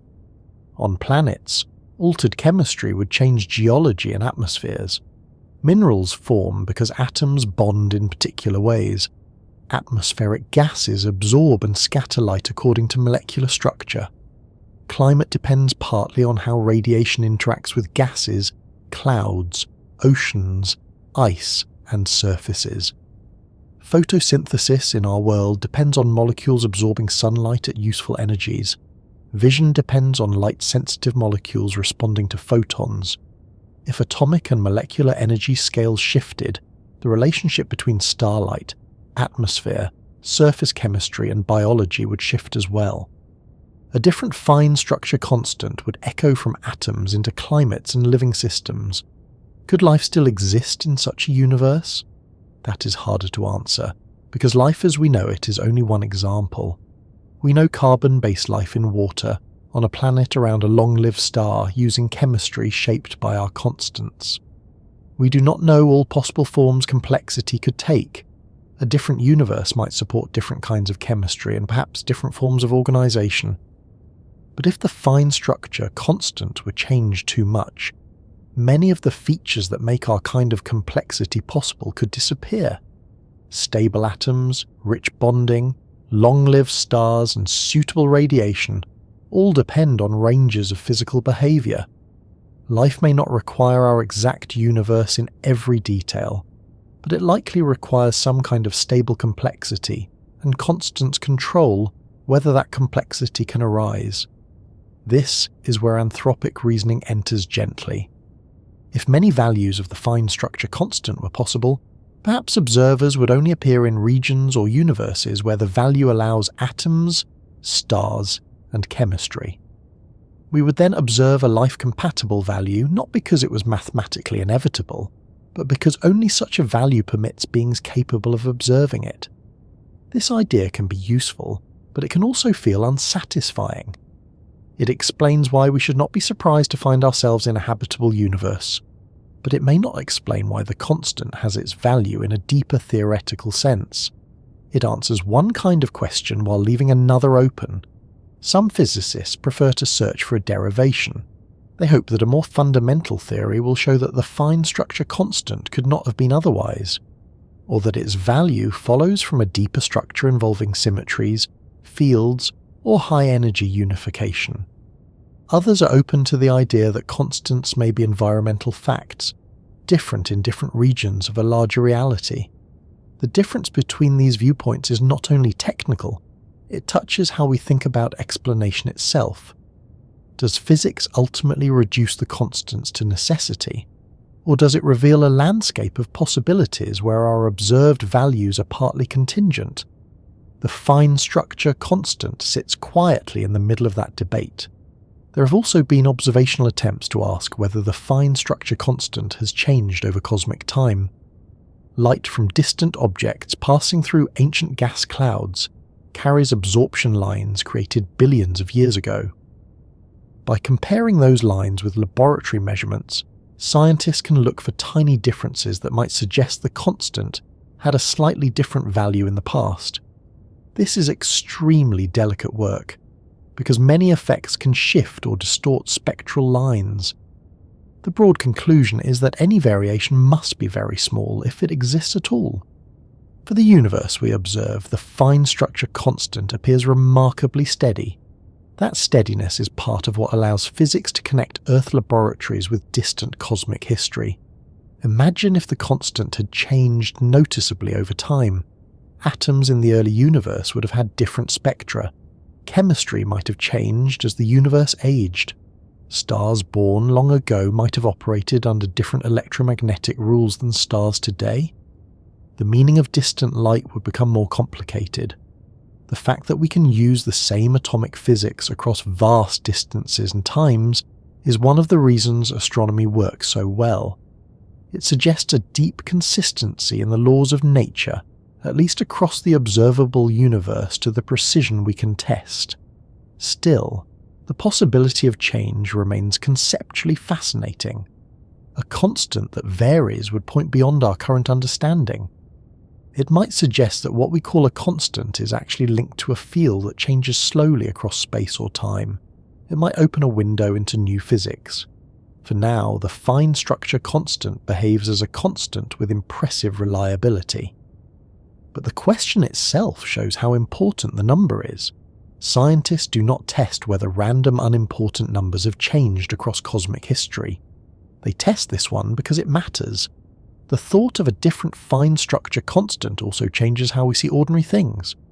A glass of water becomes less ordinary when you remember that its transparency, liquid behavior, and molecular bonds depend on electromagnetic interaction.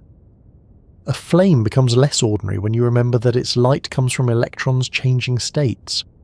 A metal spoon becomes less ordinary when you remember that its shine and conductivity depend on the electron behavior in a lattice. The world is full of objects that seem stable and obvious, yet they are all expressions of constants set at values we did not choose. If the number were different, perhaps there would be no familiar glass, no familiar water, no familiar metals, no familiar sunlight filtered through a familiar atmosphere. There might still be beauty, but it would be beauty written in another physics. It is tempting to imagine such a universe visually, with strange colours and exotic materials, but that may be too human. Different constants might not produce a picturesque alternate landscape. They might produce no chemistry complex enough for landscapes at all, or they might produce structures we cannot easily imagine because our imagination is built from this universe's materials. That is the deeper humility. We're asking about possible worlds from inside one world.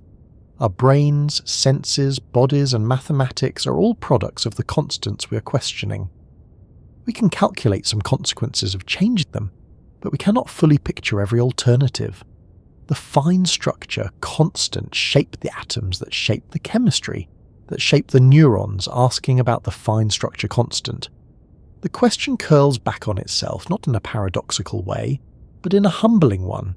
So could the universe be different if 1 over 137 changed? Yes, very likely. If the change were tiny, the universe might remain broadly recognizable while details shifted. Spectral lines would move, atomic sizes and energies would adjust, chemistry would be slightly altered. If the change were larger, the consequences could become dramatic. Atoms might have very different structures. Chemical complexity might weaken or transform. Stellar fusion could change. Element formation could shift. Long-lived, stable environments might become rare or impossible. Somewhere along that path, the universe we know would fade into something else. The exact boundaries are not simple, because the universe is a web of interacting constants. But the lesson is clear enough. The fine structure constant is not merely a number physicists admire because it is odd. It is a measure of a force that shapes matter from the inside outward. Change it, and the consequences do not stay politely inside textbooks. They reach into stars, planets, light, chemistry, and perhaps the possibility of observers. That is why the number carries such weight. It is small, but it participates in large outcomes. It is quiet, but it helps tune the behavior of charged matter. It is dimensionless, so its value cannot be blamed on our units. It is measured with great precision, yet not fully explained. And if it were different, the universe might still exist, but it might not be a universe with the same kind of atoms, the same kind of chemistry, or the same long, slow pathway from starlight to planets to living thought. From here, the question becomes even more direct, and perhaps even more difficult.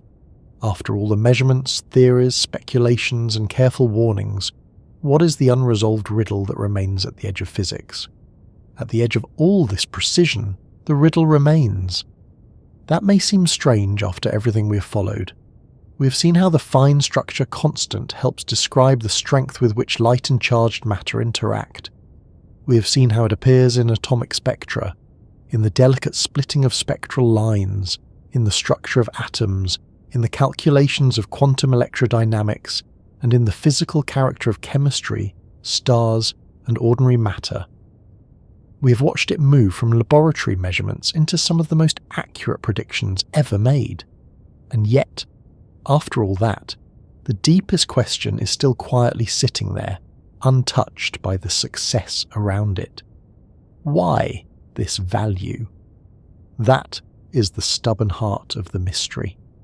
Physics can measure the fine structure constant with extraordinary care. Physics can use it beautifully. Physics can show what would happen if it were different. Physics can place it inside equations that match experiment with almost unreasonable precision. But when someone asks why the electromagnetic interaction has this particular strength, why the pure number is close to 1 over 137, the answer is not yet known. The number is not guessed. It is not vague. It is not mystical. It is measured. But measured is not the same as explained. This distinction matters. In daily life, measurement often feels like explanation because it gives us control. If you ask how far the shop is, and someone says 10 minutes away, that may be enough. If you ask how hot the tea is, and someone gives a temperature, that may be enough too, especially if the question is whether it will punish your tongue. But fundamental physics is not only trying to label the world, it is trying to understand why the labels take the form they do. A number that must be placed into a theory from experiment is useful, but it is also a signpost. It says, here is where the theory needs an input. Here is where nature has given us a value, and we do not yet know whether that value could have been predicted from something deeper. The fine structure constant is one of the clearest examples of this. It has no units, so its value cannot be dismissed as an accident of meters, seconds, or any other human measuring habit. It is a pure number. That means the question is not tangled up with our choice of ruler or clock. It goes straight to the structure of the laws. If another civilization studied atoms and light with its own units, it would still find the same number. It might call it something else. It might not round it in the same memorable way. But the pure relationship would be there. That makes the riddle feel especially sharp. The universe appears to contain a basic electromagnetic strength, and we do not know why it is set as it is. One possible answer is that a deeper theory will someday derive it. This is the dream many physicists have carried in one form or another. Perhaps the fine structure constant is not arbitrary at all. Perhaps it is the result of a symmetry, or a hidden structure, or a unification of forces at very high energy? Perhaps what appears to us as a free number is really the shadow of a more complete framework, something our current theories have not yet fully reached. In that case, future physics might show that the value had to be what it is, because the deeper structure allows no other possibility. This kind of explanation would be deeply satisfying. It would turn the constant from an input into an output. It would mean that the value is not simply reported by experiment, but predicted by theory. That is a powerful kind of understanding. When a theory explains why something must be so, it gives the mind a sense of closure, though usually a temporary one, because physics has a habit of opening new doors behind every closed one. Still, deriving the fine structure constant from first principles would be a major step. It would show that one of the central numbers in quantum electromagnetism is not merely a measured fact, but part of a deeper necessity. Grand unification offers one path towards such a hope. In the known world, the electromagnetic force, the weak nuclear force, and the strong nuclear force have different strengths. But in modern particle physics, these strengths are not fixed in the simplest old-fashioned sense. Their effective values depend on the energy scale at which they are examined. At extremely high energies, some of these strengths appear to move toward one another. This has led to the idea that the forces might be different low-energy expressions of a single more unified interaction. If so, the value of the fine structure constant in the ordinary world might be connected to how this deeper unity breaks apart as the universe cools and evolves. That idea is appealing because it gives the number a family history. Instead of asking why electromagnetism alone has this strength, we ask how all the interaction strengths emerge together. The fine structure constant becomes one clue among several. Its value may depend on the structure of particles, fields, symmetries, and the way physical laws change with scale. But the dream is not complete. No grand unified theory has been confirmed as the final explanation. The forces may hint at unity, but the full pattern is not yet settled. The fine structure constant remains a clue, not a solved case. Another possible answer comes from theories that try to go even deeper, beyond the usual framework of particles and fields. Some approaches suggest that constants may be connected to geometry, hidden dimensions, or fields that settle into particular values. In such pictures, what we call a constant might be determined by the shape of something more fundamental. The value could be like the pitch of a note produced by an instrument whose body we cannot yet see. Change the hidden shape, and the note changes. In that kind of theory, the fine structure constant might emerge from a deeper architecture of reality. This is a fascinating possibility, but fascination is not proof. A theory must do more than sound capable of explaining a number. It must connect with experiment. It must reproduce what is already known. It must make predictions or provide a framework that earns confidence. The history of 1 over 137 includes many attempted explanations, some elegant, some imaginative, some far too eager. The number has attracted serious thought and loose speculation alike. A real explanation would need to be more than a clever way to produce 137 from other numbers. It would need to show why the electromagnetic coupling has the measured value and why the rest of physics still works. This is where scientific discipline protects wonder. It is easy to be enchanted by a number. It is harder to explain it. The fact that a calculation produces something close to 137 is not enough. Nature does not reward coincidence simply because it looks interesting. A proposed explanation must be tied to the physical meaning of the constant. It must connect to light, electrons, fields, atoms, and experiments. It must not merely decorate the mystery with arithmetic. The fine structure constant deserves better than numerology. Its real mystery is already deep enough. There is also the possibility that the value is not inevitable. Perhaps the fine structure constant could have been different. Perhaps different regions of a larger reality have different constants. Perhaps our universe is one example among many possible sets of laws or low-energy outcomes. In that case, the value might be environmental. somewhat like the distance between Earth and the Sun. Earth's orbit is not derived from pure mathematics as the only possible distance for a planet. It is a result of the history of the solar system. It matters enormously for life here, but it is not a universal necessity. Some physicists wonder whether certain constants may be like that on a cosmic scale. This leads to anthropic reasoning, which must be handled carefully. The basic idea is simple. We observe a universe compatible with our existence because, in a universe not compatible with observers, no one would be around to ask questions. If the fine structure constant were too different, atoms, chemistry, stars, or long-lived complexity might not exist in a suitable form. So perhaps we should not be surprised to find ourselves in a universe where the value permits complex matter.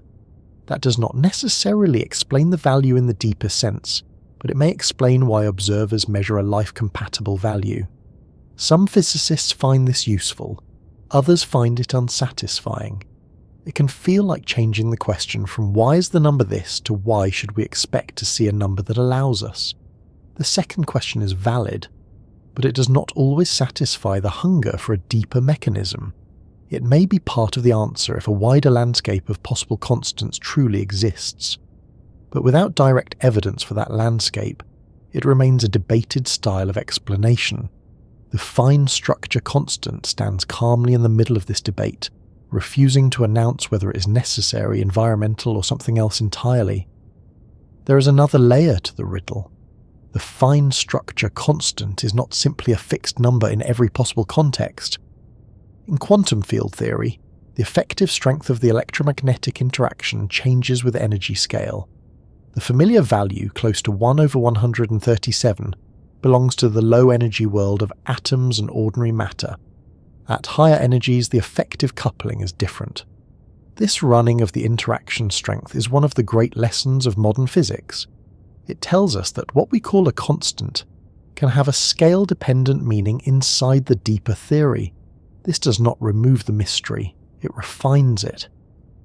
Instead of asking only why the low energy value is what it is, physicists can ask how the interaction strength changes with scale, what sets the boundary conditions, and whether the high energy behavior connects with other forces. The number 1 over 137 is the familiar face of a more subtle story. It is the value seen in the quiet atomic world, not necessarily the final form of electromagnetic strength at every scale. But even with that subtlety, we still need to know why the whole pattern is the pattern we observe. At the edge of physics, many questions begin to touch one another. Why are the particle masses what they are? Why are there 3 families of matter particles? Why is the universe made mostly of matter rather than equal amounts of matter and antimatter? Why is the cosmological constant so small yet not zero? Why do the forces have their observed strengths? Why do the laws have this particular structure? The fine structure constant is one member of a larger family of unexplained constants and parameters. It is not alone, but it is especially vivid because it is dimensionless, experimentally central, and tied to one of the most precise theories we have. The standard model of particle physics is extraordinarily successful, but it contains a number of values that must be measured rather than derived. It tells us how particles behave once those values are supplied. It organizes a vast amount of experimental knowledge. It predicted particles before they were found. It describes electromagnetic, weak and strong interactions with great power. But it does not explain every number inside itself. That is one reason physicists know the standard model, brilliant as it is, cannot be the final word. It works too well to be dismissed, and leaves too much unexplained to be final. The fine structure constant, then, is not an isolated annoyance. It is a window into the incompleteness of our current understanding. It says, even here, in the domain where theory and experiment agree with stunning precision, there is still a question about why. The edge of physics is not only where experiments fail or theories break. Sometimes the edge is inside a successful theory, in the value it cannot explain. This is a subtle kind of frontier. It is not a frontier marked by a telescope seeing farther or a particle accelerator reaching higher energies, though those may help. It is a conceptual frontier. It asks what counts as explanation. It asks whether constants should be derived or accepted. It asks whether the laws of nature are unique or one possibility among many. It asks whether our universe is mathematically necessary, historically contingent, or shaped by principles not yet discovered. And because the fine structure constant is tied to ordinary matter, the question does not feel remote. It is not only about exotic conditions near the beginning of the universe or inside unreachable energies. It is also about the light in the room, the atoms in your hand, the chemistry of breath, the colour of the sky, the stability of the page or screen before you. The riddle at the edge of physics is present in the most familiar things. That is part of its quiet beauty. The edge is not always far away. Sometimes it is hidden in the ordinary. There is comfort in knowing that not every mystery is a gap caused by carelessness. Some mysteries remain because the known theories are precise enough to reveal them clearly. The fine structure constant is not a vague unknown. It is a highly measured unknown in origin. We know where it acts. We know how to use it. We know how changing it would affect many things. We know it belongs to the strength of electromagnetism in the quantum world. What we do not know is why nature gives it the value it does. That is a mature mystery, sharpened by knowledge rather than blurred by ignorance. Perhaps one day the answer will arrive from a deeper theory of unification. Perhaps it will come from a new understanding of quantum fields, geometry, or the early universe.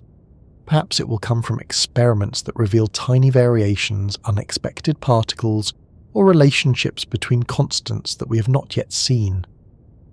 Perhaps it will come from a theory so different from our current language that the question itself will be transformed. Future physicists may look back at 1/137 the way we look back at earlier puzzles, with respect, gratitude, and a faint smile at how the mystery was framed. Or perhaps the answer will be less tidy. Perhaps some constants are not derivable in the way we hope. Perhaps physics will teach us that explanation has layers, and not every layer ends in a single necessary number. That would not make the fine structure constant less important. It would make it part of a broader lesson about the kind of universe we inhabit. A universe may be lawful without being inevitable in every detail. It may have deep structure and still contain facts that are contingent. Whether physicists will accept that for the fine structure constant remains to be seen. For now, the honest answer is simple and profound. We do not know why 1/137 appears as it does. We know a great deal around it. We know its role in the interaction between light and charged particles. We know its importance in atomic spectra. We know its place in quantum electrodynamics. We know its influence on chemistry and matter. We know that changing it could change the universe. But the deepest why remains open. That openness is not a weakness in the story. It is the reason the story matters. Science is not a warehouse of finished answers. It is a living conversation between theory, experiment, and curiosity. Some questions are solved, some are refined, and some become more beautiful as they become more precise. The fine structure constant belongs to the last kind. It is a small number that has carried physicists from flame colours to atomic structure, from spectral lines to quantum fields, from laboratory precision to cosmic speculation. And after all that, it still waits at the edge. So here we are, a little farther along than when we began, having followed a number through light, atoms, electrons, spectra, theories, stars, and possible universes. It began as a quiet clue in the fine details of atomic light. It became a measure of electromagnetic strength. It became a central part of the most precise theory of light and matter. It became an obsession for some of the sharpest minds in physics. It became a question about whether our universe could have been otherwise. And now, at the end of the trail, it remains what it has been all along, both a tool and a mystery. If you have found this journey soothing, or if it has given your thoughts a calm place to wander, I would be grateful if you liked the video, subscribed, or shared this quiet corner of physics with someone who enjoys falling asleep beside large questions and small numbers. And if you're still awake, that is all right. Some mysteries are restful not because they are solved, but because they remind us that the universe is larger than our certainty. There is no need to force an answer tonight. The number will still be there tomorrow, patient as ever, tucked into the way light meets matter. For now, let the riddle remain gently unresolved. Let 1 over 137 become not a code to crack before sleep, but a reminder of how much the universe can hide inside a simple value. The atoms around you are steady. The light is soft. The electromagnetic world continues its quiet work without asking to be understood all at once.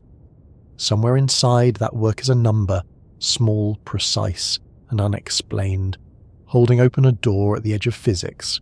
Sleep well, fellow traveller, wherever you are listening from, and let the unanswered question rest beside you without hurry.